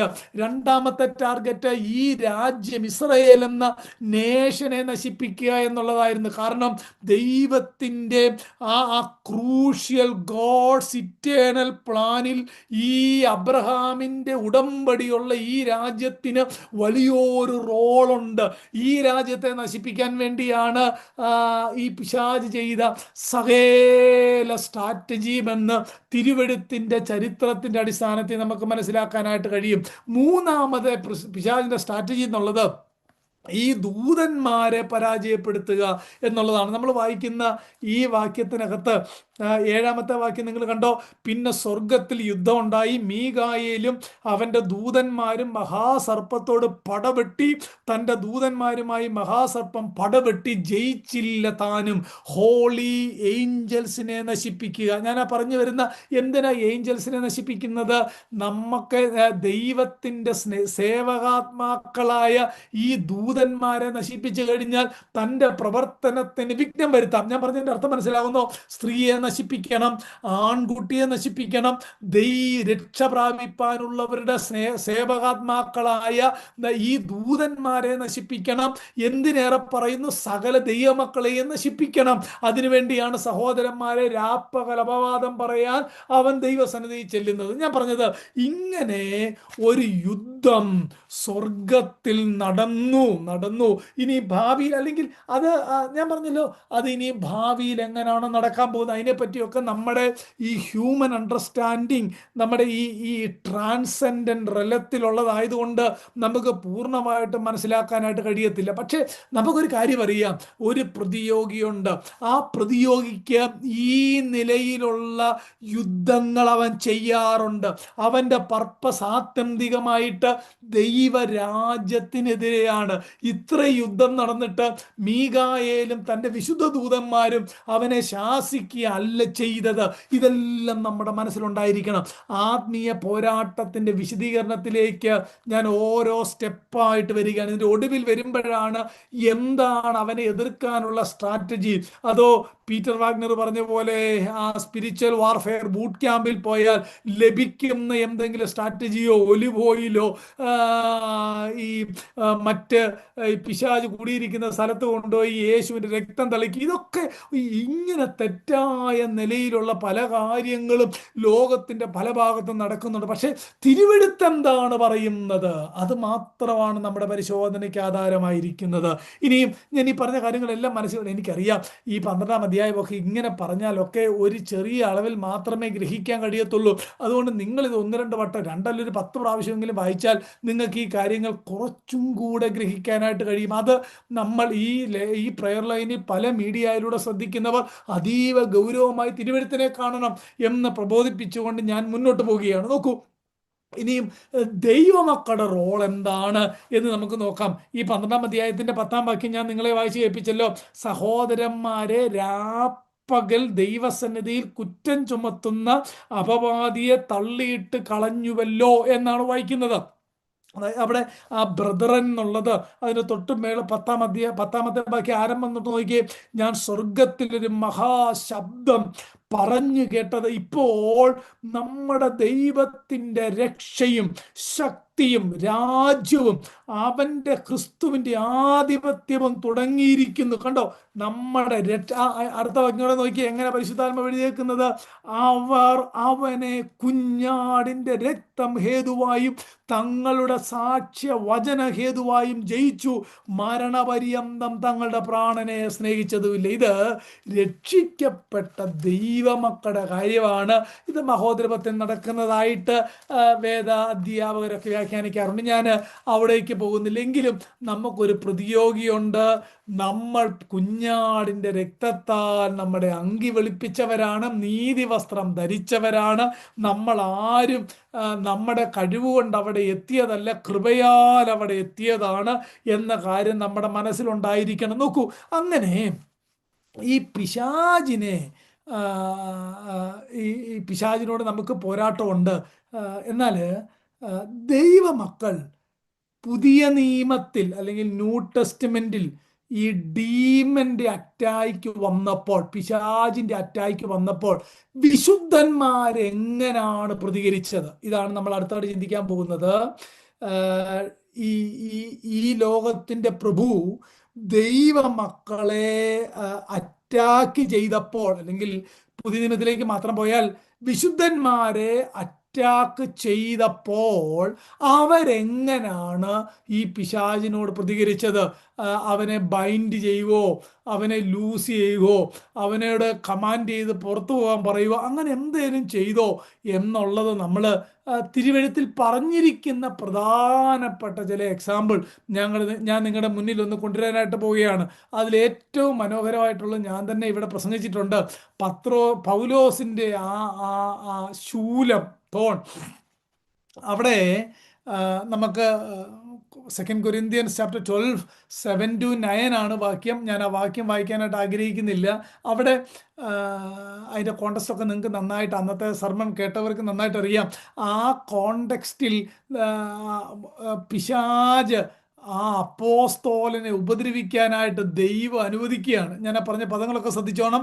പിശാച് ആ ഗ്രേറ്റ് അതിശ്രേഷ്ഠ അപ്പോസ്തോലനെ ഉപദ്രവിക്കാൻ ദൈവത്തിൻ്റെ അനുവാദം വാങ്ങി വന്നിരിക്കുകയാണ്. അവിടെ നമ്മൾ ഏറ്റവും പ്രധാനമായിട്ട് ചിന്തിക്കേണ്ട കാര്യം, ഈ സാത്താൻ തന്നെ കുത്തിക്കൊണ്ടിരുന്നപ്പം 3 പ്രാവശ്യം അപേക്ഷിച്ചെന്ന് പറഞ്ഞാൽ വളരെ വളരെ ദൈവസന്നിധിയിൽ സമയം ചെലവഴിച്ച ഈ വലിയ ക്രൈസിസിൽ നിന്ന് തന്നെ വിടുവിക്കേണ്ടതിന് ദൈവത്തോട് പ്രാർത്ഥിച്ചു എന്നാണ് നമ്മൾ വായിക്കുന്നത്. നോക്കൂ, ഈ സാത്താൻ പോളിനെ ആക്രമിച്ചപ്പോൾ നിങ്ങൾ ശ്രദ്ധിച്ചിട്ടുണ്ടോ? ഒരിക്കൽ പോലും ആ പിശാചിനെ ബൈൻഡ് ചെയ്യാനോ കെട്ടാനോ ഒന്നും പൗലോസ് പോയില്ല. അവിടെ നമ്മൾ വായിക്കുന്നത് താന് ദൈവത്തോട് തൻ്റെ കാര്യം പറഞ്ഞു എന്നാണ്, അല്ലേ? ദൈവത്തോട് തൻ്റെ കാര്യം പറഞ്ഞു, കർത്താവേ എന്നെ ഇങ്ങനെ കുത്തുന്നുണ്ട്, ഈ പിശാചിൻ്റെ കെണിയിൽ നിന്ന് എന്നെ രക്ഷിക്കണമേ എന്ന് താൻ പ്രാർത്ഥിച്ചു എന്നാണ് വായിക്കുന്നത്. എൻ്റെ പ്രിയപ്പെട്ടവരെ, നമ്മൾ അങ്ങനാണോ ചെയ്യുന്നത്? ഞാൻ പറഞ്ഞതിൻ്റെ അർത്ഥം നിങ്ങൾക്ക് മനസ്സിലാവുന്നോ? നമ്മൾ അങ്ങനാണോ ചെയ്യുന്നത്? നമ്മൾ സ്റ്റേജ് കേട്ടേക്കുന്ന അങ്ങനെ വല്ലോ ആണോ? അങ്ങനൊന്നും അല്ല. എന്നാൽ നമ്മൾ ശ്രദ്ധിക്കേണ്ട വളരെ പ്രധാനപ്പെട്ട കാര്യം, പൗലോസ് അവിടെ ഒരു കാര്യവും ക്ലെയിം ചെയ്യുന്നില്ല, ഒരു വിക്ടറിയും ക്ലെയിം ചെയ്യുന്നില്ല, ഒരു ഹീലിംഗും ക്ലെയിം ചെയ്യുന്നില്ല. മറിച്ച് അവിടെ ചെയ്യുന്നത്, he prayed to the Lord. അവൻ ദൈവത്തോട് 3 വട്ടം ഇത് തന്നെ വിട്ട് നീങ്ങേണ്ടതിന് അപേക്ഷിച്ചു. അങ്ങനെങ്കിൽ ദൈവമക്കളെ, നമ്മുടെ ജീവിതത്തിൽ ഇങ്ങനെ ഈ നിലയിൽ ഈ ലോകത്തിൻ്റെ പ്രഭു നമ്മളോട് പോരാടാനായിട്ട് വരുമ്പോൾ തിരുവെഴുത്തിനകത്തെ മാതൃക എന്നാണെന്നറിയാമോ? സർവശക്തനായ ദൈവസന്നിധിയിൽ ചെന്ന് അവനോട് കാര്യം പറയുക എന്നുള്ളതാണ്. കർത്താവേ, അതിൻ്റെ അർത്ഥം മറ്റൊരു നിലയിൽ പറഞ്ഞാൽ, പിശാചിനോട് നമുക്ക് നേരിട്ട് ഒരിടപാടും ഇല്ല കേട്ടോ, ഒരിടപാടും ഇല്ല. നമ്മുടെ ഇടപാട് കർത്താവിനോട് മാത്രമാണ്. പക്ഷെ നമ്മുടെ ഇടയിലെ പ്രോഗ്രാമുകൾ കണ്ടു കഴിഞ്ഞാൽ കർത്താവിനോട് ഇടപാടുമില്ല, പറച്ചിൽ മുഴുവൻ പിശാചിനോടാണ്. നോ, തിരുവെഴുത്ത് അങ്ങനല്ല പറയുന്നത്. തിരുവെഴുത്ത് പറയുന്നത് ഇങ്ങനാണ്, ഉടനെ അവൻ ദൈവത്തോട് അപേക്ഷിച്ചു എന്നുള്ളതാണ്. ഇനിയും അത് മാത്രമല്ല, നമ്മൾ ശ്രദ്ധിക്കപ്പെടാതെ പോയിട്ടുള്ള, ഞാൻ വിശദമാക്കിയിട്ടുള്ള പാസേജാണ്. തെസ്സലോനിക്ക ലേഖനത്തിനകത്ത് പോള് തെസ്സലോനിക്കയിലേക്ക് യാത്ര ചെയ്യാനായിട്ട് തയ്യാറാകുന്ന ഒരു കാര്യമുണ്ട്. 2 അധ്യായത്തിൻ്റെ 1 തെസ്സലോനിയൻസ് 2 അധ്യായത്തിൻ്റെ 17 വാക്യം ഇങ്ങനെയാണ് വായിക്കുന്നത്: സഹോദരന്മാരെ, അല്പനേരത്തേക്ക് ഹൃദയം കൊണ്ടല്ല ദുഃഖം കൊണ്ട് നിങ്ങളെ വിട്ടുപിരിഞ്ഞു ബഹുകാംക്ഷയോടെ നിങ്ങളുടെ മുഖം കാണുവാൻ ഞങ്ങൾ ഏറ്റവും അധികം ശ്രമിച്ചു. അതുകൊണ്ട് നിങ്ങളുടെ അടുക്കൽ വരുവാൻ ഞങ്ങൾ, വിശേഷാൽ പൗലോസായ ഞാൻ, 1-2 പ്രാവശ്യം, ഇംഗ്ലീഷിൽ കൊടുത്തേക്കുന്ന മോർ ദാൻ വൺസ് എന്നാണ്, പല പ്രാവശ്യം വിചാരിച്ചെന്നാൽ സാത്താൻ ഞങ്ങളെ തടുത്തു. അയ്യോ, അങ്ങനെ കാര്യം ചെയ്യുമോ? ഇത്രയും ഗ്രേറ്റ് അപ്പോസ്തോലൻ തെസ്സലോനിക്കയിലേക്ക് പോകാനായിട്ട് തയ്യാറായപ്പം പിശാച് തന്നെ തടുത്തു എന്നാണ് വായിക്കുന്നത്. അങ്ങനെങ്കിൽ അവൻ തടുക്കും. ഞാൻ പറഞ്ഞു വരുന്നതിൻ്റെ അർത്ഥം, ഇത്രയും വലിയ മനുഷ്യൻ, അങ്ങനെങ്കിൽ ആ പിശാചിനെ അവിടെ പുള്ളി കെട്ടി, അങ്ങനൊന്നും ചെയ്തില്ല. നമ്മളാണെങ്കിൽ എന്തെല്ലാം പദങ്ങളാണ് അവിടെ പറയുന്നത്. അദ്ദേഹം Paul could not bind Satan, cast him down, break his stronghold. ഒന്നും അവിടെ ചെയ്യുന്നില്ല. മറിച്ച് താഴോട്ട് വായിക്കുമ്പോൾ താൻ അവിടെയും ആ കാര്യം ദൈവത്തോട് പറയുന്നതായിട്ട് നമുക്ക് കാണാനായിട്ട് കഴിയുന്നുണ്ട്. അതായത് ദൈവമക്കളോടുള്ള ബന്ധത്തിൽ അവൻ്റെ സ്ട്രാറ്റജി എന്ത് തന്നെ ആയിരുന്നാലും നമ്മളോട് പരിശുദ്ധാത്മാവ് പറഞ്ഞിരിക്കുന്ന കാര്യം ദൈവത്തോട് പറയണമെന്നുള്ളതാണ്. മനസ്സിലാവുന്നോ കാര്യം? അതാണ് സേഫ് സോൺ, അതാണ് കൂടുതൽ ഗൗരവമായത്. പോള് ദൈവത്തോട് പറഞ്ഞു. തെസ്സലോനിക്കയിലേക്കുള്ള യാത്ര തടഞ്ഞപ്പോൾ പിശാചിനോട് തനിക്ക് ഒരിടപാടും ഇല്ല. ദൈവസന്നിധിയിൽ വീണ്ടും പ്രാർത്ഥിക്കുന്നതായിട്ട് നമ്മൾ താഴോട്ട് കാണുന്നുണ്ട്. ഇനിയും പഴയ നിയമത്തില് ഈ സെക്കരിയാവിൻ്റെ പ്രവചനത്തിനകത്ത് ഈ ആത്മീയ പോരാട്ടം, പഴയ നിയമത്തിൽ അതിമനോഹരമായിട്ട് ഒരു ആത്മീയ പോരാട്ടം നടക്കുന്നത് സെക്കരിയാവിൻ്റെ പ്രവചനം 3-ാം അധ്യായത്തിൻ്റെ ആദ്യത്തെ 2 വാക്യങ്ങൾക്കകത്തുണ്ട്. അവിടെ ഈ ദേവാലയം പണിയുമായിട്ട് വരുന്നൊരു കാര്യമാണ്. മഹാപുരോഹിതൻ്റെ വസ്ത്രത്തിൽ ചെളി പുരണ്ടിരിക്കുന്നു. അതിനെ സംബന്ധിച്ച് പിശാച് ദൈവസന്നിധിയിൽ ആ ഒരു കാര്യം തന്നെപ്പറ്റി കംപ്ലൈൻറ്റ് ചെയ്യാനായിട്ട് പോകുന്ന ആ ഒരു ദർശനം സെക്കരിയാവ് കാണുന്നതാണ് 3-ാമത്തെ അധ്യായത്തിൻ്റെ 1-2 വാക്യം. പഴയ നിയമത്തിലെ ആത്മീയ പോരാട്ടത്തിൻ്റെ ഒരു ചിത്രമാണ്. എങ്ങനെ വായിക്കുന്ന അറിയാമോ? അനന്തരം അവൻ എനിക്ക് മഹാപുരോഹിതനായ യോശുവ യഹോവയുടെ ദൂതന്റെ മുമ്പിൽ നിൽക്കുന്നതും സാത്താൻ അവനെ കുറ്റം ചുമത്താൻ അവന്റെ വലതുഭാഗത്ത് നിൽക്കുന്നതും കാണിച്ചു തന്നു. അതൊരു ഒരു ദർശനം കാണിച്ചു തന്നു. എന്നിട്ട് 2-ാമത്തെ വാക്യം എല്ലാവരും ശ്രദ്ധിച്ചേ: യഹോവ സാത്താനോട്, സാത്താനെ, യഹോവ നിന്നെ ഭത്സിക്കുന്നു. യഹോവ സാത്താനോട് എന്ന് പറയുന്നത് അവിടുത്തെ ഗ്രേറ്റ് ഏഞ്ചലാണ് കേട്ടോ. ആ ഒരർത്ഥത്തിലാണ് നമ്മളതിനെ പഴയ നിയമത്തിലെ ദൈവപ്രത്യക്ഷതയെന്നോ യേശു എന്നോ സെക്കൻഡ് പേഴ്സണോ ട്രിനിറ്റി എന്നൊക്കെ വായിക്കാം. യഹോവ സാത്താനോട്, സാത്താനെ, യഹോവ നിന്നെ ഭത്സിക്കുന്നു. യെരൂശലേമിനെ തെരഞ്ഞെടുത്തിരിക്കുന്നത് യഹോവ തന്നെ നിന്നെ ഭത്സിക്കുന്നു. നോക്കിയേ, മഹാപുരോഹിതനായ ജോഷുവായോ ദർശനം കണ്ട സെക്കരിയാവോ ഒന്നും ആ പിശാചിനെ ഭത്സിക്കാനായിട്ട് പോയില്ല. അവർ ദൈവത്തോട് കാര്യം പറഞ്ഞപ്പോൾ എന്താണ് സംഭവിക്കുന്നത്? The Lord rebuke you Satan എന്നാണ് വായിക്കുന്നത്. Lord who has chosen Jerusalem rebuke you എന്നിട്ട് അവിടെ വായിക്കുന്നത് അവൻ തീയിൽ നിന്ന് വലിച്ചെടുക്കപ്പെട്ട കൊള്ളിയല്ലയോ എന്ന് പറഞ്ഞാൽ താഴോട്ട് വായിക്കുമ്പോൾ പഴയ നിയമത്തിലെ നീതി വസ്ത്രം ധരിച്ചതിൻ്റെ എക്സാമ്പിളായിട്ടൊക്കെയാണ് നമ്മൾ ആ ഭാഗം വായിക്കുന്നത്. എനിക്ക് വളരെ മനോഹരമായിട്ടൊന്ന് എക്സ്പ്ലെയിൻ ചെയ്യണമെന്ന് ആഗ്രഹം ഉണ്ടായിരുന്നു, പക്ഷേ സമയമില്ലല്ലോ. ഞാൻ ഈ പറഞ്ഞ ഈ ഉദാഹരണം എല്ലാം നിങ്ങളൊന്ന് എടുത്തു നോക്കിയേ. നമ്മൾ പോള് പിശാചിനെ ശാസിക്കുന്നില്ല. തെസ്സലോനിക്കയിലേക്കുള്ള യാത്ര തടസ്സപ്പെട്ടപ്പം പിശാചിനെ ശാസിക്കുന്നില്ല. ഈ അതിശ്രേഷ്ഠ ദൂതൻ മഹാപുരോഹിതനായ ജോഷുവായുടെ വസ്ത്രത്തെ ചെളി പുരണ്ട കാര്യത്തിൻ്റെ അപവാദം പറയാൻ സാത്താൻ വന്നപ്പോൾ അവനെ ശാസിക്കുന്നില്ല. ഇവരെല്ലാം ചെയ്തത് എന്നാണെന്നറിയാമോ? ഇവരുടെ കാര്യം ദൈവത്തോട് പറയുകയാണ് ചെയ്തത്. ഇനിയും യൂദായുടെ പുസ്തകം 9-ാം അധ്യായത്തിനകത്ത് മോശയുടെ ശരീരത്തെ ചൊല്ലി പിശാച് വാദിച്ചപ്പോൾ പ്രധാന ദൂതൻ അവനെ ശാസിക്കുകയല്ല ചെയ്തത്, കർത്താവ് നിന്നെ ശാസിക്കട്ടെ എന്നാ പറഞ്ഞത്, അല്ലേ? കർത്താവ് നിന്നെ ശാസിക്കട്ടെ. ഇവിടാണ് നമുക്ക് പറ്റിയ, എന്തുകൊണ്ടാണെന്നറിയാമോ? പട്ടണഭൂതങ്ങളൊന്നും പോകാത്തതിൻ്റെ കാര്യം മനസ്സിലാകുന്നുണ്ടോ? നമ്മളാണ് ഈ കാര്യങ്ങളെല്ലാം ചെയ്തേക്കുന്നത്. അങ്ങനല്ല. തിരുവെഴുത്തിൻ്റെ പ്രമാണം, എഴുതപ്പെട്ട തിരുവെഴുത്ത് നമ്മളോട് പറഞ്ഞിരിക്കുന്നത് വിശുദ്ധന്മാരുടെ മാതൃക, അവർ ശുശ്രൂഷയിൽ എങ്ങനെയാണ് ചെയ്തത്, അവർക്ക് ക്രൈസിസ് വന്നപ്പോൾ അവരെങ്ങനെയാണ് ഈ കാര്യത്തിൽ ഇടപെട്ടത്, അവർ ദൈവസന്നിധിയിൽ കാര്യങ്ങൾ ഭരമേൽപ്പിക്കുകയാണ് ചെയ്തത്. ഞാൻ ഈ പൗലോസിന് വേണമെങ്കിൽ പിശാചിനെ ശാസിച്ച് പെർമനൻ്റായിട്ട് അവനെ പരാജയപ്പെടുത്താമായിരുന്നു, അല്ലേ? പെർമനൻ്റായിട്ട് അവനെ പരാജയപ്പെടുത്താമായിരുന്നു, അവനെ തടുക്കാമായിരുന്നു. പക്ഷേ അതൊന്നും ചെയ്തില്ല. കാര്യം എന്നാണെന്നറിയാമോ? ദൈവം തൻ്റെ ഉദ്ദേശ നിർവഹണത്തിനായിട്ടാണ് വീണുപോയ ദൂതന്മാരെ നമ്മുടെ ശത്രുവായി ഇവിടെ വെച്ചിരിക്കുന്നത്. ഞാൻ പറഞ്ഞ അർത്ഥം മനസ്സിലാവുന്നോ? ദൈവം തൻ്റെ പദ്ധതി നിവർത്തീകരിക്കാൻ വീണുപോയ ദൂതന്മാരെ തൻ്റെ ശത്രുവും തൻ്റെ രാജ്യത്തിൻ്റെ ശത്രുവുമായിട്ട് ഇവിടെ വെച്ചിരിക്കുന്നത്. God will use any means to fulfil his divine purpose.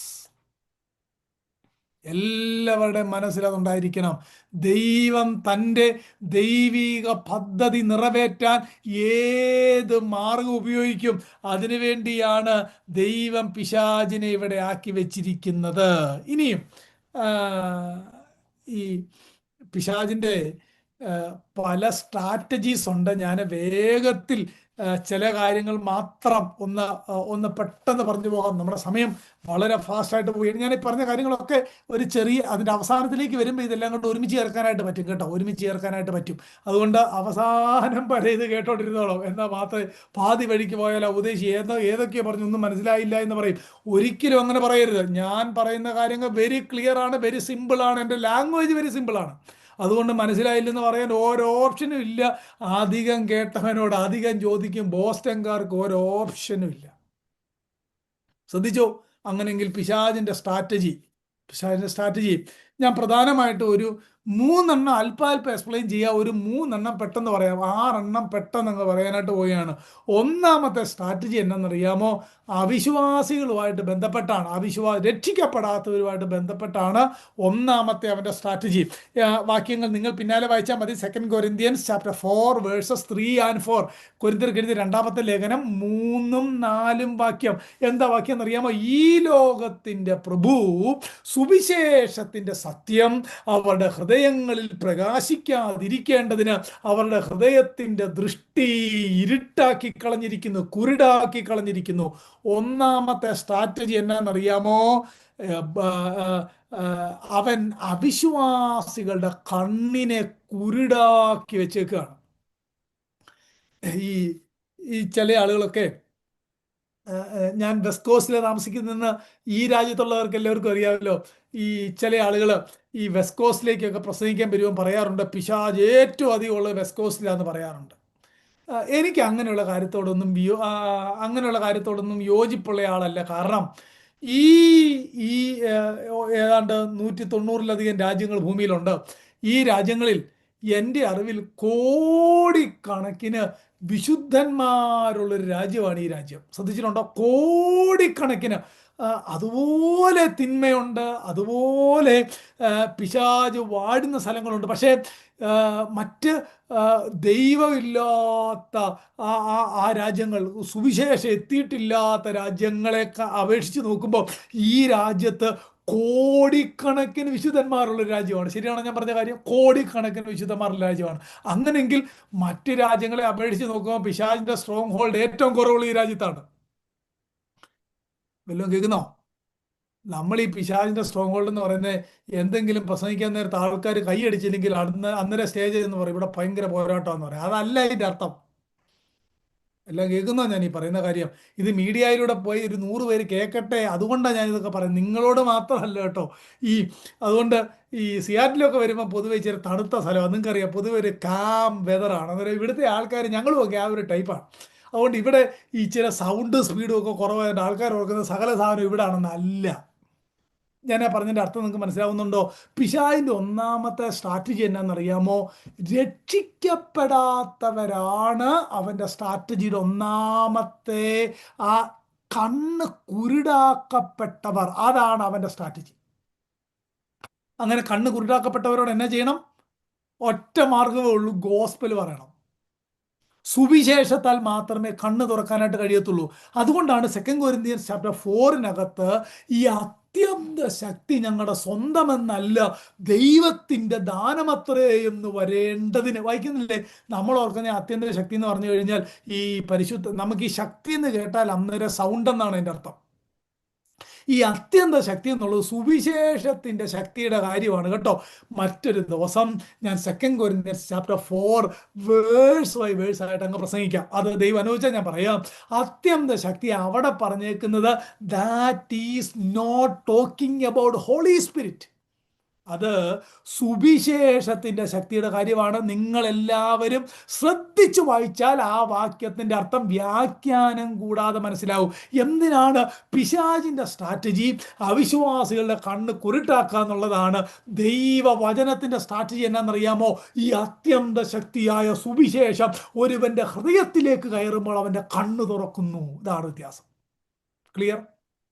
ഒന്നാമത്തെ സ്ട്രാറ്റജി മനസ്സിലായല്ലോ.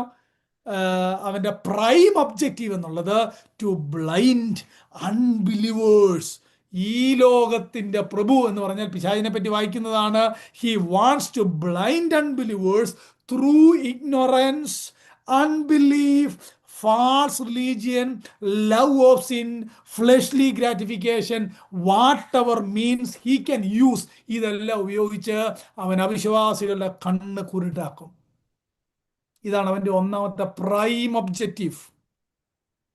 ഇതാണ് നമ്മൾ ആത്മീയ യുദ്ധത്തിലൂടെ അഴിക്കേണ്ട കാര്യം. ഇതൊക്കെയാണ് കേട്ടോ. അല്ലാതെ നമ്മുടെ കാറിനും നമ്മുടെ വീടിനും ചുറ്റുമുള്ള പോരാട്ടമൊന്നുമില്ല. അതൊന്നും പുസ്തകത്തിനകത്തില്ല. ആ പിശാചിനതൊന്നും വേണ്ട. മനസ്സിലാവുന്നോ? അവന് വേണ്ടത് ആരാന്നറിയാമോ? അവിശ്വാസത്തിലൂടെ, അറിവില്ലായ്മയിലൂടെ, പാപത്തിലൂടെ ജനത്തിൻ്റെ കണ്ണവൻ ഇരുട്ടാക്കി വെച്ചേക്കാണ്. ഇതിനെ അഴിക്കണം. എന്താ അഴിക്കാൻ മാർഗം? സുവിശേഷം, ഗോസ്പൽ. 2, അവൻ്റെ ഒന്നാമത്തെ സ്ട്രാറ്റജി അവിശ്വാസികളാണെങ്കിൽ രണ്ടാമത്തെ സ്ട്രാറ്റജി ആരാന്നറിയാമോ? വിശ്വാസികളാണ്. ഞാൻ അതിൻ്റെ വിശദീകരണത്തിലേക്ക് പോകാം. എന്താ വിശ്വാസികൾ അവൻ ചെയ്യുന്നത്? തിരുവഴുത്തിനകത്ത് നിരവധി വാക്യമുണ്ട്. പിശാച് നമ്മളെ പരീക്ഷിക്കുമെന്ന് വായിക്കുന്നുണ്ട്. ഏതാ ഉദാഹരണം? അനന്യാസിൻ്റെയും സഫീറയുടെയും കാര്യത്തിനകത്ത് നമ്മൾ വായിക്കുന്നത് പിശാച് അവരുടെ ഹൃദയത്തെ കൈവശമാക്കി. വായിക്കുന്നില്ലേ? പിശാച് അവരുടെ ഹൃദയത്തെ കൈവശമാക്കി. നീ ഇത്രയ്ക്കോ നിന്റെ സ്വത്ത് വിറ്റതെന്ന് പറഞ്ഞപ്പോൾ വ്യാജം പറയാൻ തക്കവണ്ണം പിശാച് അവൻ്റെ ഹൃദയത്തെ കൈവശമാക്കി. അവിശ്വാസികളുടെ കണ്ണിരുട്ടാക്കുന്നു, വിശ്വാസികളെ പാപം ചെയ്യാൻ പ്രേരിപ്പിക്കുന്നു. മനസ്സിലാവുന്നോ അവൻ്റെ തന്ത്രം? പാപം ചെയ്യാൻ പ്രേരിപ്പിക്കുന്നു. ഈ പരീക്ഷിക്കുക എന്നുള്ളപ്പം ഒരു കാര്യം കൂടെ അതിനകത്ത് പ്രധാനമായിട്ടുണ്ട്. പിശാചും പരീക്ഷിക്കും മോഹം. നമ്മുടെ തിരുവഴുത്തിനകത്ത് വായിക്കുന്ന ഓരോരുത്തൻ പരീക്ഷിക്കപ്പെടുന്നത് സ്വന്തം മോഹത്താൽ ആകർഷിച്ച് പരീക്ഷിക്കപ്പെടുകയാൽ എന്ന് വായിക്കുന്നുണ്ട് അല്ലേ? ഓരോരുത്തൻ പരീക്ഷിക്കപ്പെടുമ്പോൾ സ്വന്തം മോഹം അവനെ വശീകരിച്ച് പരീക്ഷിക്കും എന്ന് വായിച്ചിട്ട് മോഹം ഗർഭം ധരിച്ച് പാപത്തെ പ്രസവിക്കുന്നു. അതായത് 2 നിലയിൽ പരീക്ഷകളുണ്ട്. 1, പിശാച് നമ്മളെ പരീക്ഷിക്കും. 2, നമ്മുടെ അകത്തെ മോഹം നമ്മളെ പരീക്ഷിക്കും. പക്ഷെ ദൈവമക്കളെ സംബന്ധിച്ചിടത്തോളം ഇത് രണ്ടും തിരിച്ചറിയാൻ, പിശാചിൻ്റെ പരീക്ഷയാണോ മോഹത്താൽ ഉണ്ടാകുന്ന പരീക്ഷയാണോ എന്ന് തിരിച്ചറിയാൻ നമുക്ക് പ്രത്യേകം സ്ട്രാറ്റജി ഒന്നും തിരുവെഴുത്തിനകത്തില്ല. പക്ഷെ എന്തു തന്നെയാണെങ്കിലും അത് ദൈവത്തിൽ നിന്നുള്ളതല്ല എന്ന് നമുക്ക് മനസ്സിലാക്കാം. എന്തു തന്നെയാണെങ്കിലും ആ നിലയിലുള്ള പരീക്ഷണങ്ങൾ ദൈവത്തിൽ നിന്നുള്ളവയല്ല എന്ന് നമുക്ക് മനസ്സിലാക്കാം. മറ്റൊരു നിലയിൽ പറഞ്ഞാൽ ജഡമോഹം, കൺമോഹം, ജീവനത്തിൻ്റെ പ്രതാപം എന്ത് തന്നെ ഉപയോഗിച്ചാണെങ്കിലും പിശാച് പരീക്ഷിക്കും. ആ പരീക്ഷകൾ അവൻ്റെ സ്ട്രാറ്റജിയാണ്. അവിശ്വാസികളുടെ കണ്ണ് കുരുട്ടാക്കുന്ന പോലെ ദൈവമക്കളെ ഏതെങ്കിലും നിലയിൽ ദൈവത്തിൽ നിന്ന് അകറ്റാനായിട്ട് പിശാച് നമ്മളെ പരീക്ഷിക്കും. അതുകൊണ്ട് വളരെ കെയർഫുള്ളായിട്ട് വേണം നമ്മൾ ഈ രാജ്യത്ത് ജീവിക്കാനായിട്ട്. പരീക്ഷകൾ വരുമ്പോൾ അതെവിടെ നിന്നാണെന്ന് തിരിച്ചറിയാൻ കഴിയുന്നില്ലെങ്കിലും നമ്മൾ വിശുദ്ധി പാലിക്കാൻ തയ്യാറായാൽ മാത്രമേ അതിനകത്തുനിന്ന് നമുക്ക് രക്ഷയുണ്ടാകുന്നുള്ളൂ. ക്ലിയർ?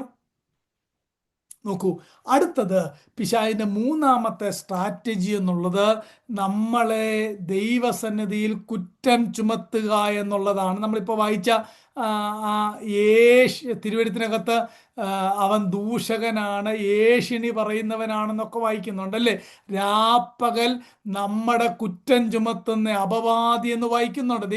അതെങ്ങനെയാണ് നടക്കുന്നതെന്ന് നമുക്കറിയില്ല കേട്ടോ, അതെങ്ങനെയാണ് നടക്കുന്നതെന്ന് നമുക്കറിയില്ല. പക്ഷെ തിരുവെഴുത്തിനകത്ത് നമുക്കൊരു പ്രതിയോഗിയുണ്ടെന്നും അവൻ ദൈവസിംഹാസനത്തിന്റെ അരികെ ചെന്ന് നമ്മുടെ കുറ്റങ്ങൾ പറയുന്നുണ്ടെന്നും സൂചനയുള്ളത് കൊണ്ട് അവന്റെ 3 സ്ട്രാറ്റജി: 1 ടെംപ്റ്റ് ചെയ്യും, 2 നമ്മളെ പറ്റി ദൂഷണം പറയും, 3 അവിശ്വാസികളുടെ കണ്ണ് കുരുട്ടാക്കും. ഇത് ക്ലിയർ അല്ലേ തിരുവെഴുത്തിന്റെ അടിസ്ഥാനത്തിൽ? ഇങ്ങനെ സംഭവങ്ങൾ വരുമ്പോൾ അവനെ ശാസിച്ചാൽ പോകുന്ന വാക്യമുണ്ടോ? വാക്കിയില്ല. ശ്രദ്ധിച്ചു കേട്ടോണം. അങ്ങനെ ശാസിച്ചാൽ പോവുമായിരുന്നെങ്കിൽ എന്ത് എളുപ്പമായിരുന്ന കാര്യങ്ങൾ. ആത്മീയ പോരാട്ടം എന്നുള്ളത് നമ്മളെല്ലാവരുടെയും ഈ സിയാറ്റിലൂടെ നടക്കുന്നതോ അല്ലാതെ ഒലിവ് ഓയിൽ തളിക്കുന്നതോ ഒന്നും അല്ല എന്ന് ഞാൻ വീണ്ടും ആവർത്തിക്കുകയാണ്. അവൻ്റെ തന്ത്രങ്ങളെ നമ്മൾ അറിയണം. അവിശ്വാസിയുടെ കണ്ണ് കുരുട്ടാക്കുന്ന ഒന്നാമത്തെ തന്ത്രം. 2 വിശ്വാസികൾക്കെതിരെ അപവാദം പറയുന്നു രണ്ടാമത്തെ തന്ത്രം. 3 നമ്മളെ പരീക്ഷിക്കാൻ അവൻ നമ്മുടെ ഹൃദയത്തെ കൈവശമാക്കാനുള്ള സ്ട്രാറ്റജി ഉപയോഗിക്കുന്നു, മൂന്നാമത്തെ തന്ത്രം. അടുത്തത് ഡിസപ്ഷൻ ആണ്, നമ്മളെ വഞ്ചിക്കും. കൊരിന്ത്യർ ലേഖനത്തിനകത്ത് ഇഷ്ടം പോലെ എവിഡൻസ് ഉണ്ട്. ആരാണ് നിങ്ങളെ വഞ്ചിച്ചത്? ഗലാത്യ ലേഖനത്തിനകത്ത് ഇത്ര വേഗത്തിൽ നിങ്ങളെ വഞ്ചിച്ചത് ആരാണ്? ഡിസപ്ഷൻ. ക്രിസ്തുവിൽ നിന്ന് നമ്മളെ അകറ്റാനുള്ള ഡിസപ്ഷൻ. അഞ്ചാമത്തെ കാര്യം ഡിവിഷൻ ഉണ്ടാക്കും എന്നുള്ളത്. അതൊന്നും വിവരിക്കാൻ സമയമില്ല, കൊരിന്ത്യർ ലേഖനം വായിച്ചാൽ മതി. ഡിവിഷൻ ഉണ്ടാക്കുന്നു, ഇന്നയാളുടെ പക്ഷക്കാരനാക്കുന്നു. 6ാമത്തെ കാര്യം ഡിസ്ട്രാക്ഷൻ ഉണ്ടാക്കുന്നു. എന്ന് പറഞ്ഞാൽ ക്രിസ്തു എന്ന ഏകപുരുഷനിൽ നിന്ന് എൻ്റെ ശ്രദ്ധ മാറ്റുന്നു. മനസ്സിലാവുന്നോ? ഡിവിഷൻ ഉണ്ടാക്കും, ഡിസ്ട്രാക്ഷൻ ഉണ്ടാക്കും, ഡിസപ്ഷൻ ഉണ്ടാക്കും, നമ്മളെപ്പറ്റി അപവാദം പറയും, ഈ ലോകത്തിൻ്റെ ആളുകളുടെ കണ്ണ് കുരുട്ടാക്കും, നമ്മളെ പരീക്ഷിച്ച് പാപം ചെയ്യിക്കും, ജഡമോഹം, കൺമോഹം, ജീവനത്തിൻ്റെ പ്രതാപം എല്ലാം നമ്മുടെ മുന്നിൽ കൊണ്ടുവന്ന് തരും. These are the strategies of the devil. ഇതെല്ലാം നമ്മുടെ മുന്നിൽ ഉള്ള കാര്യങ്ങൾ തന്നെയാണല്ലോ അല്ലേ? ഇത്രയും കാര്യങ്ങളാണ് തിരുവെഴുത്തിൽ നമുക്ക് വ്യക്തമായിട്ട് കാണാൻ പരിശുദ്ധാത്മാവ് എഴുതി വെച്ചിരിക്കുന്ന കാര്യം. ഇനിയും ഞാൻ മുമ്പേ പറഞ്ഞ ഒരു കാര്യം ഒന്നുകൂടെ ആവർത്തിക്കാൻ പോവാം. ദൈവത്തിന് എന്നാൽ ഈ പിശാചിനെ ഈ ഭൂമിയിലാക്കിയേക്കുന്നതിനകത്ത് ഗോഡ്സ് സോവറിൻ പർപ്പസ് ഉണ്ട്. God's sovereign purpose. ഈ ഗോഡ്സ് സോവറിൻ പർപ്പസ് ഉള്ളപ്പം നമ്മൾ ദൈവവചനം പറയാത്തൊരു കാര്യം പിശാചിനോട് ചെയ്താൽ നമ്മൾ ആ ദൈവിക പദ്ധതിക്കെതിരായിട്ട് നിൽക്കുകയാണ്. ഞാൻ പറഞ്ഞതിൻ്റെ അർത്ഥം മനസ്സിലാവുന്നു? ദൈവം പിശാചിനെ ഈടാക്കിയേക്കുന്നതിന് ദൈവത്തിൻ്റെ പദ്ധതിയുണ്ട്. ആ പദ്ധതി ദൈവവചന പ്രകാരം നമ്മൾ കൈകാര്യം ചെയ്തില്ലെങ്കിൽ നമ്മൾ ദൈവത്തിൻ്റെ പദ്ധതിക്ക് ഒപ്പോസ് ചെയ്യുകയാണ്. ആർക്കും ഒപ്പോസ് ചെയ്യാൻ പറ്റില്ല. ഞാൻ പറഞ്ഞതിൻ്റെ അർത്ഥം നിങ്ങൾക്ക് മനസ്സിലാക്കാൻ വേണ്ടി പറഞ്ഞു എന്ന് മാത്രമേ ഉള്ളൂ. നോക്കൂ, അങ്ങനെയാണെങ്കിൽ ദൈവത്തിൻ്റെ സോവറിൻ പ്ലാൻ എന്താണ്? ഈ പിശാചിനെ ഇവിടെ ആക്കിയേക്കുന്നത് ഈ ഡിഫീറ്റഡ് എനിമിയെ ദൈവമക്കളുടെ ഇടയിൽ ആക്കിയേക്കുന്നതിന് കുറച്ച് സോവറിൻ പ്ലാൻ ഉണ്ട്. ഞാൻ പെട്ടെന്ന് ചില കാര്യങ്ങളൊന്ന് പറഞ്ഞ് എൻ്റെ സമയം വളരെ ഫാസ്റ്റായിട്ട് മുന്നോട്ട് പോവുകയാണ്. ഞാൻ പെട്ടെന്ന് മുന്നോട്ട് പോകണം. ഒന്നാമത്തെ കാര്യം, ഈ പോളിനെ കുത്താൻ ഏൽപ്പിച്ചല്ലോ സാത്താനെ. അവിടെ ദൈവത്തിൻ്റെ പദ്ധതി ഉണ്ടായിരുന്നു. എന്തായാലും to keep me from exalting myself. ഞാൻ എന്നെ തന്നെ ഉയർത്താതിരിക്കേണ്ടതിന്, ഞാൻ നിഗളിച്ചു പോകാതിരിക്കേണ്ടതിന് അവൻ ജഡത്തിലൊരു ശൂലം തന്നു, സാത്താന്റെ ദൂതനെ തന്നെ. കണ്ടോ, ഒരു ഡിവൈൻ പ്ലാൻ അവിടെ കണ്ടോ? താൻ നിഗളിച്ചു പോകാതിരിക്കേണ്ടതിന്. പ്രിയപ്പെട്ടവരെ, ഞാൻ അന്ന് പറഞ്ഞിട്ടുള്ള കാര്യമാണ്. ലോകത്തിലെ ഏറ്റവും വലിയ നിഗളിയെ കൊണ്ട് ഒരു മനുഷ്യനെ താഴ്മ ഉളവാക്കാൻ ദൈവം ട്രെയിൻ ചെയ്തു. അങ്ങനെ എവിടെയെങ്കിലും കണ്ടിട്ടുണ്ടോ? ലോകത്തിലെ ഏറ്റവും വലിയ നിഗളി പിശാചാണ്. ആ പിശാചിനെ കൊണ്ട് ദൈവം ഒരു മനുഷ്യനെ താഴ്മയുള്ളവനാക്കി തീർത്തു. കണ്ടോ? ദൈവത്തിന് ഡിവൈൻ പർപ്പസ് കണ്ടോ? എന്താ? അവൻ തന്നെത്താൻ ഉയർത്താതിരിക്കേണ്ടതിന് തന്നെത്താൻ. അങ്ങനെങ്കിൽ ദൈവം സാത്താനെ ഈ നിലയിൽ നമ്മുടെ ഇടയിൽ നമ്മുടെ വിശുദ്ധീകരണത്തിനായിട്ട് ഉപയോഗിക്കും. രണ്ടാമത്തെ കാര്യം ഇയ്യോബിന്റെ കാര്യമാണ്. ഒത്തിരി ലെസൺസ് ഉണ്ട്, എല്ലാം ഒന്നും പറയാൻ എൻ്റെ മുന്നിൽ സമയമില്ല. ഒന്ന് രണ്ട് കാര്യം ഞാൻ ഇടയ്ക്ക് ഓർത്തിട്ടുണ്ട്. ഈ സ്വർഗത്തിൽ പിശാചും നമ്മുടെ വാഴ്ത്തപ്പെട്ട കർത്താവുമായിട്ടൊരു കോൺവെർസേഷൻ നടന്നായിരുന്നു അല്ലെ. ഇയ്യോബിന്റെ വേലി പൊളിക്കാം, അവന്റെ പ്രാണനെ ഒഴികെ ബാക്കി എല്ലാം നിനക്ക് തൊടാം. പക്ഷെ ഇയ്യോബ് ഇതൊന്നും അറിഞ്ഞിട്ടില്ല. He knew nothing of the drama that was being played out in heaven, right? അവിടെ നടന്ന ഒരു കാര്യത്തെ പറ്റിയും ഈ ഇയ്യോബിന് ഒരറിവുമില്ല. ഇതൊന്നും അറിയാതെയാണ് ഈ മനുഷ്യൻ ഈ ഭൂമിയിൽ ഈ കഷ്ടത മുഴുവൻ സഹിച്ചത്. എന്തിനാ പിശാചിനെ ദൈവം ഇയ്യോബിന്റെ കാര്യത്തിൽ ഉപയോഗിച്ചെന്നറിയാമോ? ഒന്ന്, ദൈവം തെരഞ്ഞെടുത്ത ഇയ്യോബിനെ സാത്താൻ എത്ര ശ്രമിച്ചാലും നശിപ്പിക്കാൻ കഴിയുകയില്ല എന്ന് തിരിച്ചറിയാൻ. ഒന്നാമത്തെ പാഠം, ദൈവം തെരഞ്ഞെടുത്തവനെ ദൈവം ഒരുത്തനെ സെക്യൂർ ആക്കിയാൽ ഒരു ദുഷ്ടനും അവനെ എന്ത് ചെയ്താലും അവന്റെ വിശ്വാസത്തിൽ നിന്ന് അടർത്തി മാറ്റാൻ കഴിയുകയില്ല എന്നതിന്റെ തെളിവിനായിട്ട് ദൈവം ഇയ്യോബിന്റെ മുന്നിൽ പിശാചിനെ ഉപയോഗിച്ചു. കാര്യം മനസ്സിലായോ? രണ്ടാമത്തെ കാര്യം, താൻ ഏറ്റവും സ്ട്രോങ് ആയിട്ട് തീരേണ്ടതിന് God wanted to strengthen Job. ഇയ്യോബിനെ ഏറ്റവും സ്ട്രോങ് ആയിട്ട് നിർത്തേണ്ടതിന്. മൂന്നാമത്തെ കാര്യം, താൻ ദൈവത്തെ പറ്റിയുള്ള പരിജ്ഞാനത്തിൽ വളർന്നു വരേണ്ടതിന്. അതുകൊണ്ടാണ് ഒടുവിൽ നമ്മൾ വായിക്കുന്നത്, ഞാൻ നിന്നെ പറ്റി ഒരു കേൾവി മാത്രമേ കേട്ടിരുന്നുള്ളൂ, എന്നാൽ ഞാൻ ഇപ്പോൾ എൻ്റെ സ്വന്തം കണ്ണാൽ നിന്നെ കണ്ടിരിക്കുന്നു, ഞാൻ അറിഞ്ഞിരിക്കുന്നു, എന്താണെന്ന് മനസ്സിലായിരിക്കുന്നു. തൻ്റെ വിശ്വാസത്തിൻ്റെ സ്ഥിരത ഉറപ്പിക്കാൻ. രണ്ടാമത്തെ കാര്യം, തന്നെ ഉറപ്പിക്കാൻ. മൂന്ന്, ദൈവത്തെ പറ്റിയുള്ള തൻ്റെ അറിവിൽ വർധനവുണ്ടാകാൻ. ഈ ലോകത്തിൻ്റെ പ്രഭുവിനെ ദൈവം ഇയ്യോബിന് വേണ്ടി ഉപയോഗിച്ചു. God's sovereign purpose.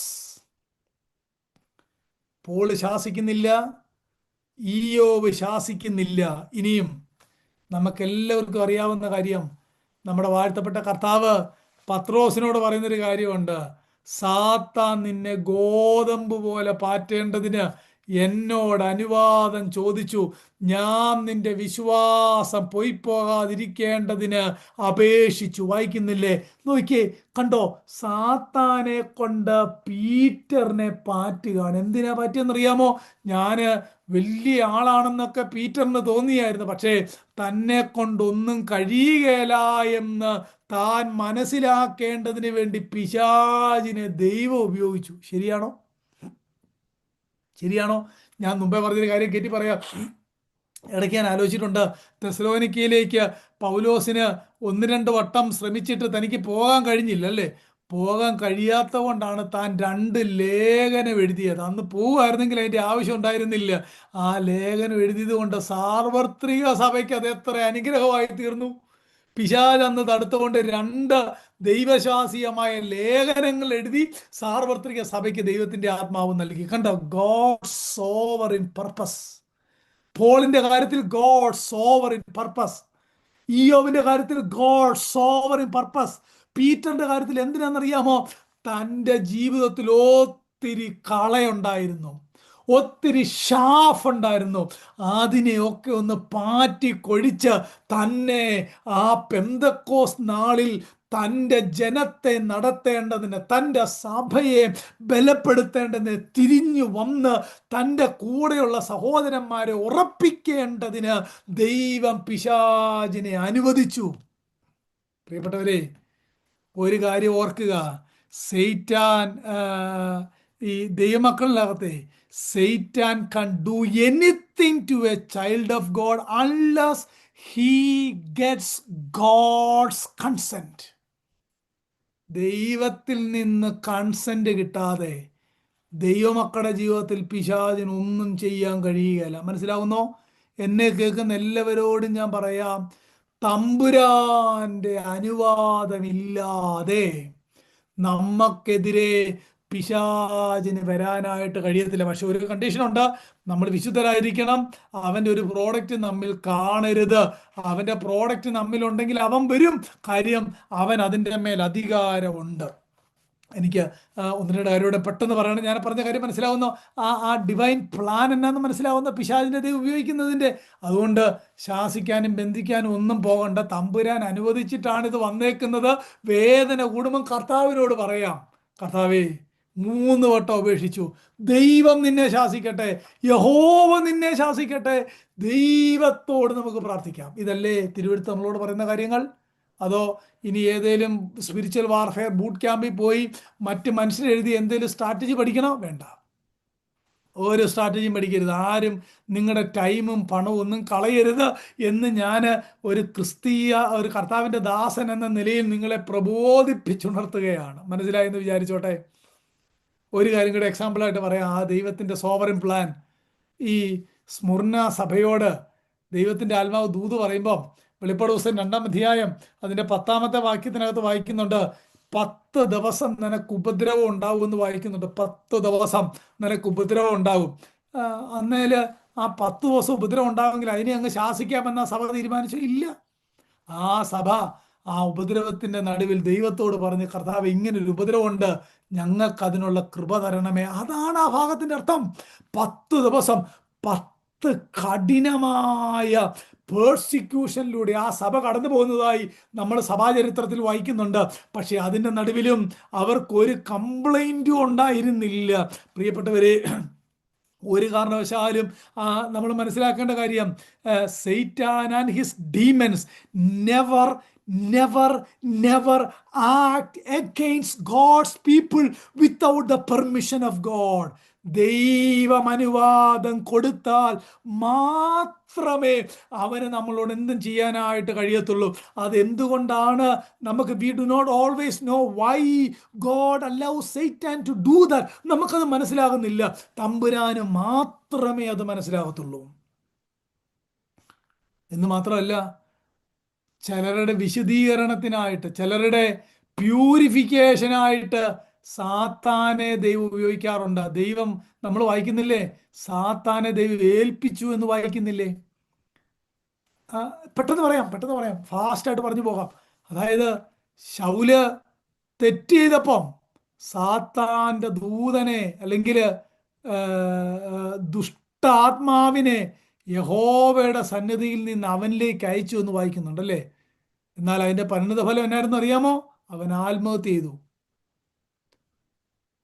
നാശയോഗ്യനായ യൂദായെ പറ്റി വായിക്കുന്നത്, അപ്പം കഴിച്ച ഉടനെ സാത്താൻ അവനിൽ കടന്നു, അവനും ആത്മഹത്യ ചെയ്തു. ശരിയാണോ? അപ്പൻ്റെ 2ാം ഭാര്യയുമായി തെറ്റായ ബന്ധം പുലർത്തിക്കൊണ്ടിരുന്ന ആ കൊരിന്തിലെ വിശ്വാസിയെ പറ്റി നമ്മൾ വായിക്കുന്ന ഇങ്ങനെയാണ്, ജഡസംഹാരത്തിന് സാത്താനെ ഏൽപ്പിച്ചു. കണ്ടോ, ദൈവം പിശാചിനെ ഉപയോഗിക്കുന്നുണ്ടോ? സാത്താനെ ഏൽപ്പിച്ചു. വീണ്ടും നമ്മൾ ഈ ഹുമനിയോസിനെയും അലക്സാണ്ടറിനെ പറ്റിയും തിമോത്തിയോസിന്റെ ലേഖനത്തിൽ വായിക്കുന്നത്, ദൂഷണം പറയാതിരിക്കാൻ പഠിക്കേണ്ടതിന് അവരെ സാത്താനെ ഏൽപ്പിച്ചു. കണ്ടോ? അതായത് അതെനിക്കിപ്പം വിശദമാക്കാൻ സമയമില്ല. ഇങ്ങനെ ദൈവം തൻ്റെ ന്യായവിധിയും പിശാചിനെ കൊണ്ട് ജയിക്കും, തൻ്റെ വിശുദ്ധീകരണ പിശാചിനെ കൊണ്ട് ജയിക്കും. അത് നമ്മളിപ്പോൾ കണ്ടു. പോളിൽ ചെയ്തു, ഇയ്യോബിൽ ചെയ്തു, ആ ഉദാഹരണങ്ങളിലെ പത്രോസ് ചെയ്തു. പെട്ടെന്ന് പറഞ്ഞാൽ നമ്മുടെ വിശുദ്ധീകരണത്തിനായിട്ട് പിശാചിനെ ദൈവം ഉപയോഗിക്കുന്നു. അതുപോലെ തൻ്റെ താൽക്കാലിക ന്യായവിധി നടത്താനും പിശാചിനെ ദൈവം ഉപയോഗിക്കുന്നു. കാര്യം, God will use any means to fulfil his purposes. ഇവിടെ എന്താണ് വായിക്കുന്നത്? ശൗലിനെ പിശാചിനെ ഏൽപ്പിച്ചു കൊടുത്തു, യൂദായെ പിശാചിനെ ഏൽപ്പിച്ചു കൊടുത്തു, കൊരിന്ത സഭയിൽ പാപം ചെയ്തവനെ പിശാചിനെ ഏൽപ്പിച്ചു കൊടുത്തു. ഒടുവിലായിട്ട് നമ്മൾ വായിച്ചത് ഹുമനിയോസിനെയും അലക്സാണ്ടറിനെയും അവര് ദൂഷണം പറയാതിരിക്കാൻ പഠിക്കേണ്ടതിന് എത്ര എത്ര വൈരുദ്ധ്യമാണെന്ന് നോക്കിയേ. ലോകത്തിലേക്ക് ഏറ്റവും ദൂഷണം പറയുന്നത് പിശാചാണ്. അവന്റെ പേര് തന്നെ ദൂഷകൻ എന്നാണ്. ദൂഷണം പറയാതിരിക്കാൻ ട്രെയിൻ ചെയ്യാൻ അവനെ ഏൽപ്പിച്ചേക്കുകയാണ്. ഒരുപക്ഷെ മരണം വരെ അവനവരെ ടോർച്ചർ ചെയ്ത് കാണും. നമുക്കതൊന്നും അറിയാനായിട്ട് കഴിയത്തില്ല. എല്ലാം ദൈവത്തിൻ്റെ ആ സോവറിൻ പ്ലാനിൽ നടക്കുകയാണ്. ഇത്രയും കാര്യം നമ്മുടെ മനസ്സിലുണ്ടായിരിക്കണം.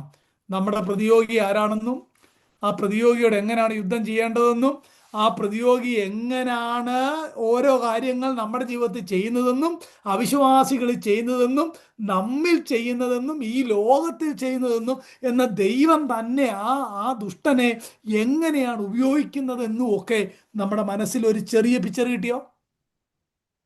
എല്ലാവർക്കും മനസ്സിലായല്ലോ. ഇനിയും ഏറ്റവും പ്രധാനപ്പെട്ട ഭാവം എങ്ങനെയാണ് നമ്മൾ ഇവനോട് യുദ്ധം ചെയ്യേണ്ടത്. അതാണ് നമ്മുടെ തീം. എങ്ങനെ യുദ്ധം ചെയ്യണം? എന്തെങ്കിലും സീക്രട്ട് ടെക്നിക്ക് ഉണ്ടോ? ഞാൻ ആരംഭത്തിൽ പറഞ്ഞ പോലെ ഇനി ഞാൻ നിങ്ങളോട് ഒരു കാര്യം കൂടെ ചോദിച്ചിട്ട് പോകാം.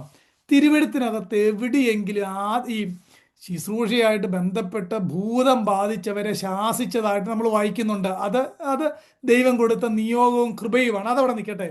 ദൈവമക്കളോടുള്ള ബന്ധത്തിൽ ശ്രദ്ധിച്ചു കേട്ടോണം. ദൈവമക്കളോടുള്ള ബന്ധത്തിൽ തിരുവെഴുത്തിനകത്ത് എവിടെയെങ്കിലും പിശാചിനെ ശാസിക്കണമെന്ന് വാക്യം നിങ്ങൾ ആരെങ്കിലും കണ്ടിട്ടുണ്ടോ? എവിടെയെങ്കിലും കണ്ടിട്ടുണ്ടോ? ദൈവമക്കളോടുള്ള ബന്ധത്തിൽ ഉണ്ടെങ്കിൽ എനിക്കൊന്ന് ടെക്സ്റ്റ് ചെയ്തേക്കണം. ഇതിനകത്ത് ഇട്ടാൽ മതി, അല്ലെങ്കിൽ നിങ്ങളുടെ ഗ്രൂപ്പിനകത്ത് ഇട്ടാൽ മതി. ഇത് ഓർഗനൈസ് ചെയ്യുന്ന ആളോട് ഞാൻ പറഞ്ഞേക്കെ എനിക്കൊന്ന് ഫോർവേഡ് ചെയ്ത് തരാൻ. എന്നാൽ എൻ്റെ വായനയിൽ തിരുവെഴുത്തിനകത്ത് ഒരിടത്ത് പോലും ഇല്ല. പക്ഷേ നമ്മുടെ യോഗങ്ങളിൽ ഒരു ദിവസം എത്ര പ്രാവശ്യമാണ് അത് നടക്കുന്നത്? അങ്ങനെങ്കിൽ തിരുവെഴുത്തിനകത്ത് ഇല്ലാത്ത കാര്യമല്ലേ നമ്മൾ പ്രാക്ടീസ് ചെയ്തുകൊണ്ടിരിക്കുന്നത്? എന്തുകൊണ്ട് അവൻ പട്ടണം വിട്ട് പോകാത്തതെന്ന്, നമ്മുടെ വീട് വിട്ട് പോകാത്തതെന്ന് മനസ്സിലായോ? തിരുവെഴുത്തിനകത്ത് അങ്ങനൊരു കാര്യമില്ല. ഇനിയും നമ്മുടെ സ്ട്രാറ്റജി എന്താണെന്ന് പറയാനായിട്ട് ഞാൻ പെട്ടെന്ന് പോവുകയാണ്. 6-ാം അധ്യായം, എഫെസ്യ ലേഖനം 6-ാം അധ്യായമാണ് നമ്മൾ ചിന്തിച്ചത്. അവിടെ സർവായുധ വർഗത്തെ പറ്റി വായിക്കുന്നുണ്ട്. എന്തൊക്കെയാ? Truth, righteousness, faith, gospel, God's word and prayer. ഇത്രയും കാര്യമുണ്ടല്ലോ. നമ്മളോട് വായിക്കുന്നത് അരയ്ക്ക് സത്യം കെട്ടണം, നീതിയുടെ കവചം ധരിക്കണം, വിശ്വാസം എന്ന പരിച, സുവിശേഷം എന്ന ചെരുപ്പ്, ദൈവവചനം എന്ന ആത്മാവിൻ്റെ വാള്, ഏത് സമയത്തും പരിശുദ്ധാത്മാവിൽ പ്രാർത്ഥിച്ചും വായിക്കുന്നല്ലേ. ഇതിനകത്ത് ചില ആളുകളൊക്കെ പറയാറുണ്ട് ഇതെല്ലാവർക്കും ഉള്ളതൊന്നും അല്ല, അത് പ്രത്യേകം വരം ലഭിച്ചവർക്കാണ് ഈ സർവായുധ വർഗം ഉള്ളതെന്നാ. No no no no no no no. നിങ്ങൾ ആ വേദഭാഗം വായിച്ചാൽ മതി. ഇവിടെ പറഞ്ഞേക്കുന്ന എല്ലാ കാര്യവും എല്ലാ ദൈവമക്കൾക്കുമുള്ളതാണ്. നമുക്ക് അരയ്ക്ക് സത്യം കിട്ടി. നമ്മൾ ആരും ഹിപ്പോക്രൈറ്റ് അല്ല, സത്യമുള്ളവരാണ്, നീതി വസ്ത്രം ലഭിച്ചവരാണ്, സുവിശേഷം വിശ്വസിച്ചവരാണ്, വിശ്വാസം കർത്താവിൽ ആശ്രയിക്കുന്നവരാണ്, ദൈവവചനം എന്ന ആത്മാവിൻ്റെ വാള് നമുക്കുള്ളവരാണ്, നമ്മൾ പ്രാർത്ഥിക്കുന്നവരാണ്. ഞാൻ ഈ പറഞ്ഞതിനർത്ഥം എഫെസ്യ ലേഖനം 6-ാം അധ്യായത്തിൽ പറഞ്ഞേക്കുന്ന സർവായുധവർഗമെല്ലാം എല്ലാ ദൈവമക്കളുടെയും അസറ്റാണ്, ആർക്ക് സ്പെഷ്യലായിട്ടുള്ളതല്ല. മനസ്സിലാവുന്ന ഒന്നുകൂടെ പറയാം. എഫെസ്യ ലേഖനം 6-ാം അധ്യായത്തിൽ പരിശുദ്ധാത്മാവ് രേഖപ്പെടുത്തിയിരിക്കുന്ന സർവായുധ വർഗം എല്ലാവർക്കും ഉള്ളതാണ്. അതൊരു പ്രത്യേക ഗ്രൂപ്പിന് മാത്രം ഉള്ളതല്ല. അതാണ് അതിൻ്റെ അർത്ഥം. എല്ലാവർക്കും ഉള്ളത്. ക്ലിയർ? നിങ്ങൾ വായിച്ചാൽ മതി. എല്ലാവർക്കും ഉള്ളതാണ്. ഇനിയും ഈ ആയുധങ്ങളെല്ലാം എടുക്കണം. ഇതിനകത്ത് ഒരൊറ്റ ഒഫൻസീവേ ഉള്ളൂ, ബാക്കിയെല്ലാം ഡിഫെൻഡ് ചെയ്യാനായിട്ടുള്ളതാണ്. ഒറ്റ ഒഫൻസീവ് വെപ്പൺ, അത് വചനം മാത്രമാണ്. എന്ന് പറഞ്ഞാൽ നമ്മുടെ ഹൃദയത്തെ ദൈവവചനത്താൽ സാച്ചുറേറ്റ് ചെയ്യണം. അതാണ് അതിൻ്റെ അർത്ഥം. എനിക്ക് അതൊന്ന് വിശദമാക്കാനായിട്ട് സമയമില്ല. വളരെ പെട്ടെന്ന് ഒരു വാക്യം കൂടെ ഒന്ന് വായിക്കണം. ഫസ്റ്റ് തിമോത്തിയിലേക്ക് ഒന്ന് വരാമോ? ഞാനൊന്ന് വായിച്ചേൽപ്പിക്കാം. അവിടെ വളരെ പ്രധാനപ്പെട്ട കാര്യം കിടപ്പുണ്ട്. ഫസ്റ്റ് തിമോത്തി ചാപ്റ്റർ 1 അതിൻ്റെ 18-19 വാക്യം ഇങ്ങനെയാണ് വായിക്കുന്നത്. മകനെ തിമോത്തിയോസേ, നിന്നെക്കുറിച്ച് മുമ്പുണ്ടായ പ്രവചനങ്ങൾക്കൊത്തവണ്ണം ഞാൻ ഈ ആജ്ഞ നിനക്ക് ഏൽപ്പിക്കുന്നു. നീ വിശ്വാസവും, ശ്രദ്ധിച്ചു കേട്ടോണം, നീ വിശ്വാസവും നല്ല മനസാക്ഷിയും ഉള്ളവനായി അവയെ അനുസരിച്ച് യുദ്ധസേവ ചെയ്യുക. നല്ല യുദ്ധസേവ ചെയ്യുക. രണ്ട് കാര്യം കേട്ടോ. എങ്ങനെയാണ് യുദ്ധം ചെയ്യേണ്ടതെന്ന് അവിടെ ഉണ്ട്. ഒന്ന്, വിശ്വാസവും നല്ല മനസാക്ഷിയുമുള്ളവനായി യുദ്ധസേവ ചെയ്യുക. എങ്ങനെയാണ് യുദ്ധം ചെയ്യേണ്ടതെന്ന് പരിശുദ്ധാത്മ എഴുതിയേക്കുന്ന എല്ലാവരും കണ്ടോ? ഒന്ന്, വിശ്വാസം ഉണ്ടായിരിക്കണം. രണ്ട്, നല്ല മനസാക്ഷി ഉണ്ടായിരിക്കണം. സൗണ്ട് ഉണ്ടായിരിക്കണം, സ്പീഡ് ഉണ്ടായിരിക്കണമെന്നല്ല കേട്ടോ. നമുക്ക് എന്താ ഉള്ളത്? സൗണ്ടും ഉണ്ട്, സ്പീഡും ഉണ്ട്, ബാക്ക് സൗണ്ടും ഉണ്ട്, മൂടി ലൈറ്റ് ഉണ്ട്, ഫോഗ് ഉണ്ട്, മൂടി ഒരു അന്തരീക്ഷം ഉണ്ടാവുന്നല്ല തിരുവെടുത്ത് പറഞ്ഞേക്കുന്നത് വിശ്വാസം ഉണ്ടായിരിക്കണം, നല്ല മനസാക്ഷി ഉണ്ടായിരിക്കണം. അല്ലാതെ അവനെ ചേസ് ചെയ്യണമെന്നോ അവനെ കെട്ടണമെന്നോ ബന്ധിക്കണമെന്നോ ഒന്നുമല്ല. ഒന്നാമത്തെ സ്ട്രാറ്റജി എന്നാന്നറിയാമോ ഇവിടെ പറഞ്ഞേക്കുന്നത്? Keeping the faith. എന്താ അതിൻ്റെ അർത്ഥം? സൗണ്ട് ഡോക്ട്രിൻ ഉണ്ടായിരിക്കണം. അവിടെ വിശ്വാസം ഉണ്ടായിരിക്കണം എന്ന് പറഞ്ഞാലേ നമുക്ക് വിശ്വാസം ഉണ്ടായിരിക്കണം എന്നുള്ള ആ സബ്ജക്റ്റീവ് ഫെയ്ത്തിനെ പറ്റിയല്ല, ദൈവ വചനത്തെ പറ്റിയുള്ള പരിജ്ഞാനം ഉണ്ടായിരിക്കണം. കീപ്പിംഗ് ദ ഫെയ്ത്ത് എന്ന് പറഞ്ഞാൽ ആ തിരുവെഴുത്തിൻ്റെ സത്യങ്ങൾ, ഉപദേശ സത്യങ്ങൾ മുറുകെ പിടിക്കണം. അതാണ് അതിൻ്റെ അർത്ഥം കേട്ടോ. കീപ്പിംഗ് ദ ഫെയ്ത്ത്, മുറുകെ പിടിക്കണം. ആ അതിവിശുദ്ധ വിശ്വാസം മുറുകെ പിടിക്കണം. അതാണ് ഒന്നാമത്തെ സ്ട്രാറ്റജി. രണ്ട്, ക്ലിയർ കോൺഷ്യസ്. എന്താ ക്ലിയർ കോൺഷ്യസ്? ആ അതിവിശുദ്ധ വിശ്വാസം മുറുകെ പിടിച്ച് ഞാൻ അതനുസരിച്ച് ജീവിക്കുമ്പോൾ എൻ്റെ മനസാക്ഷി ശുദ്ധമുള്ളതാകുകയാണ്. രണ്ടുകൂടെ ചേർന്നോ? അതനുസരിക്കാത്ത കാലത്തോളം എൻ്റെ മനസാക്ഷി ശുദ്ധമായതല്ല.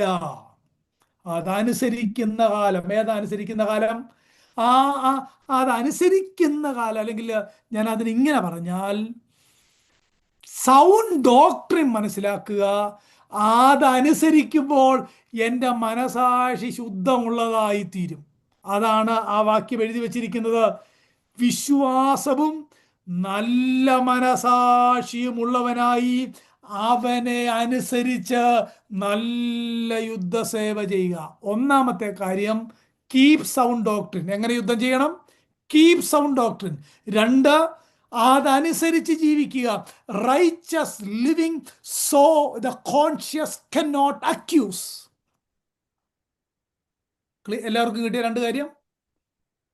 മൂന്നാമത്തെ കാര്യം, 2 തിമോത്തിയോസ് 2-ാം അധ്യായം. അവിടെ എഴുതി വെച്ചേക്കുന്നത് ആ വാക്യം മാത്രം കാണിച്ചു തരാം. 2 തിമോത്തിയോസ് 2-ാം അധ്യായം അതിൻ്റെ 3-ഉം 4-ഉം വാക്യത്തിനകത്ത്, പടചേർത്തവനെ ഈ ക്രിസ്തുയേശുവിനെ നല്ല ഭടനായി നീ എന്നോടുകൂടെ കഷ്ടസഹിക്കുക. പടചേർത്തവനെ പ്രസാദിപ്പിക്കേണ്ടതിന് യാതൊരു പടയാളിയും ജീവനകാര്യങ്ങളിൽ ഇടപെടാതിരിക്കുന്നു. വാക്യം കണ്ടോ? ജീവനകാര്യങ്ങളിൽ ഇടപെടാതിരിക്കുന്നു. No soldier in active service entangles himself in the affairs of everyday life. ഒന്ന്, സൗണ്ട് ഡോക്ട്രിൻ മുറുകെ പിടിക്കുക. രണ്ട്, നല്ല മനസാക്ഷിയുള്ളവനാകുക. മൂന്ന്, ഈ നല്ല ഒരു യുദ്ധസേവ ചെയ്യുന്നവൻ ജീവനകാര്യങ്ങളിൽ ഇടപെടാതിരിക്കുക എന്ന് പറഞ്ഞാൽ disentangle ourselves from worldly affairs. നമ്മളെ തന്നെ ഈ ലൗകിക ലോകത്തിൽ കുടുങ്ങിപ്പോകാതെ സൂക്ഷിക്കുക. 3 കാര്യം കിട്ടിയോ? എങ്ങനെ യുദ്ധം ചെയ്യേണ്ടത്? വചനം മുറുകെ പിടിക്കുക, അതനുസരിച്ച് നല്ല മനസാക്ഷിക്ക് ഓഹരിക്കാരാകുക. 3, ഈ പടചേർത്തവനെ പ്രസാദിപ്പിക്കേണ്ടതിന് never disentangled with this world. ഒരിക്കലും always disentangle ourselves from the worldly things. Always. നമ്മൾ അങ്ങനാണോ? നമുക്ക് സൗണ്ട് ഡോക്ട്രിൻ അറിയില്ല, അതുകൊണ്ട് നമുക്ക് ദൈവവചനം നമ്മൾ അനുസരിക്കാനായിട്ടുള്ള ബോധ്യം നമുക്കില്ല.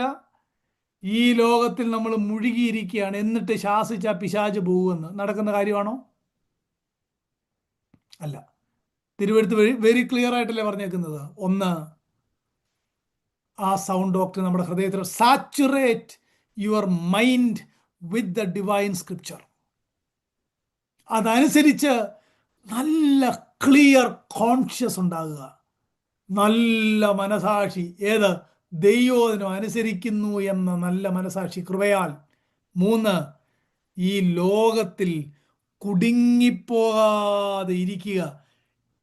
നമ്മൾ ഇതിനകത്ത് ഞാൻ ഇങ്ങനെ പറയാം, ഒരു ടെക്നിക്കിനും യാതൊരു പ്രസക്തിയില്ല. ജീവിതത്തിനാണ് ടെക്നിക്ക് എന്ന് പറഞ്ഞാൽ, technique is not the issue, personal character is. Strategy മനസ്സിലായോ?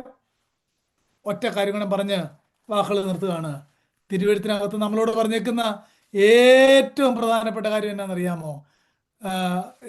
എങ്ങനെ പിശാചിനെ തോൽപ്പിക്കാം, അവനെ എങ്ങനെ പുറത്താക്കാം എന്നതിന് തിരുവഴുത്ത് പറഞ്ഞേക്കുന്ന ഏറ്റവും ശ്രദ്ധേയമായ വാക്യം യാക്കോബിന്റെ ലേഖനം 4-ാമത്തെ അധ്യായം 7-ാമത്തെ വാക്യം. ആകയാൽ നിങ്ങൾ ദൈവത്തിന് കീഴടങ്ങുവിൻ, പിശാചിനോട് എതിർത്ത് നിൽപ്പിൻ, അവൻ നിങ്ങളെ വിട്ട് ഓടിപ്പോകും. വാക്യം കണ്ടോ? എങ്ങനാ പിശാചിനെ ഓടിക്കുന്നത്? ദൈവത്തിന് കീഴടങ്ങുവിൻ. This is the only statement in all the New Testament that tell us how to get rid of Satan. എൻ്റെ ന്യൂ ടെസ്റ്റ്മെന്റിനകത്ത് പിശാചിനെ ഓടിക്കാൻ വേറെ ഒരു കാര്യവും തൻ്റെ സഭയോട് ദൈവം പറഞ്ഞിട്ടില്ല. ദൈവത്തിന് കീഴടങ്ങുവീൻ, ദൈവത്തിനോട് അടുത്ത് ചെല്ലുവീൻ, പിശാചിനോട് എതിർത്ത് നിൽപ്പീൻ. എങ്ങനാ ദൈവത്തിന് കീഴടങ്ങുന്നേ? ആലോചിച്ചിട്ടുണ്ടോ എങ്ങനാ ദൈവത്തിന് കീഴടങ്ങുന്നേ? ഒരുവൻ ദൈവം പറഞ്ഞ, ദൈവം എഴുതി നൽകിയ ദൈവത്തിൻ്റെ വചനം അനുസരിക്കുമ്പോൾ, സൗണ്ട് ഡോക്ട്രിൻ അനുസരിക്കുമ്പോൾ, ലോകത്തിൽ നിന്നൊരുവൻ വേർപെടുമ്പോൾ അവൻ ദൈവത്തിന് കീഴടങ്ങുകയാണ്. ഞാൻ പറഞ്ഞ പദം നിങ്ങൾ ശ്രദ്ധിക്കുന്നുണ്ടോ? എങ്ങനെ കീഴടങ്ങുന്നത്? ഒരുവൻ വചനമനുസരിച്ച് വിശുദ്ധിയിൽ ജീവിക്കുമ്പോൾ അവൻ ദൈവത്തിന് കീഴടങ്ങുകയാണ്. അങ്ങനെ കീഴടങ്ങുമ്പോൾ അടുത്ത കാര്യം എന്നാണെന്നറിയാമോ? സാത്താൻ നിങ്ങളെ വിട്ട് ഓടിപ്പോകും. നമ്മുടെ കർത്താവ് എന്നാ ചെയ്തതെന്നറിയാമോ? പരീക്ഷ ഉണ്ടായപ്പം വചനം ഇങ്ങനെ പറയുന്നു, വചനം ഇങ്ങനെ പറയുന്നു. അതാ ഞാൻ പറഞ്ഞത്, saturate your heart with holy scripture. ദൈവവചനത്താൽ നമ്മുടെ ഹൃദയത്തെ നിറയ്ക്കണം. അങ്ങനെ വചനം നിറച്ചു കഴിയുമ്പോൾ ആ വചനം നമ്മളെ കൺട്രോൾ ചെയ്യും. വചനം കൺട്രോൾ ചെയ്യുമ്പോൾ നമ്മൾ ദൈവത്തിന് കീഴടങ്ങും. ദൈവത്തിന് കീഴടങ്ങുമ്പോൾ നമ്മുടെ പ്രതിയോഗി നമ്മളെ വിട്ട് ഓടിപ്പോകും. That is the only statement in the entire New Testament, how to cast out demons. വേറെ ഒരു കാര്യവും തിരുവെഴുത്തിനകത്ത് നമ്മൾ വായിക്കുന്നില്ല. ഞാൻ അതുകൊണ്ടാണ് പറഞ്ഞത്,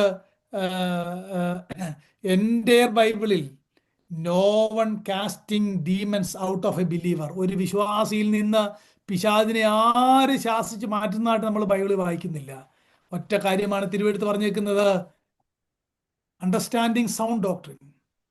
അത് നമ്മുടെ ഹൃദയത്തിൽ സാച്ചുറേറ്റ് ചെയ്യണം. 2, അതനുസരിച്ച് ഹൃദയം ശുദ്ധമുള്ളതാക്കണം. 3, ഡിസെൻറ്റാങ്കിൾ വേൾഡിൽ നിന്ന് നമ്മളെ തന്നെ സെറ്റപ്പാട്ട് ചെയ്യണം. 4, അവനോട് കർത്താവിന് കീഴടങ്ങി എതിർത്ത് നിൽക്കണം. ഞാൻ ഇങ്ങനെ പറഞ്ഞതിൻ്റെ വാക്കുകൾ നിർത്താം. അവർ instructions for fighting Satan are only to resist him, being strong in the faith, which a clear conscience and a commitment to truth and holiness. It is as simple as this.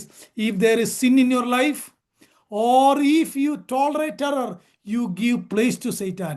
If you are strong in the faith and resist, he will flee. നമ്മൾ യോഹന്നാന്റെ 1-ാം ലേഖനത്തിൽ വായിക്കുന്നില്ലേ, അവർ ദുഷ്ടനെ ജയിച്ചിരിക്കയാലും. എങ്ങനെ ജയിച്ചെന്നറിയാമോ? നല്ല മനസാക്ഷിയോടെ, വചനമനുസരിച്ച്, ഈ ലോകത്തിൽ കുടുങ്ങിപ്പോകാതെ, വിശുദ്ധിയിലും വേർപാടിലും ജീവിച്ച് കർത്താവിന് കീഴടങ്ങുവിൻ, പിശാച് നിങ്ങളെ വിട്ടോടിപ്പോകും. ഇങ്ങനെയാണ് നമ്മൾ ആത്മീയ പോരാട്ടം നടത്തേണ്ടത്. അല്ലാതെ വേറൊരു സ്ട്രാറ്റജിയും തിരുവെഴുത്തിനകത്തില്ല. ഈ പ്രബോധനം വിശുദ്ധ ജീവിതത്തിന് നിങ്ങളെ പ്രോത്സാഹിപ്പിക്കട്ടെ എന്ന പ്രാർത്ഥനയോടെ ഈ തിരുവെടുത്ത് നിങ്ങളുടെ ഹൃദയത്തിൽ എപ്പോഴും ഉണ്ടാകണം എന്ന ആഗ്രഹത്തോടെ, ഞാൻ ആരംഭത്തിൽ പറഞ്ഞ പോലെ ചില കാര്യങ്ങളൊക്കെ ചേഞ്ച് ചെയ്യേണ്ടതായിട്ട് വരും. നമ്മുടെ വിശ്വാസത്തിന് ആധാരം അനുഭവമല്ല, നമ്മുടെ വിശ്വാസത്തിന് ആധാരം തിരുവെടുത്ത് മാത്രമായിരിക്കട്ടെ എന്ന് പ്രബോധിപ്പിച്ചുകൊണ്ട് എൻ്റെ വാക്കുകൾ നിർത്തുന്നു. ദൈവനാമം വാഴ്ത്തപ്പെടുമാറാകട്ടെ.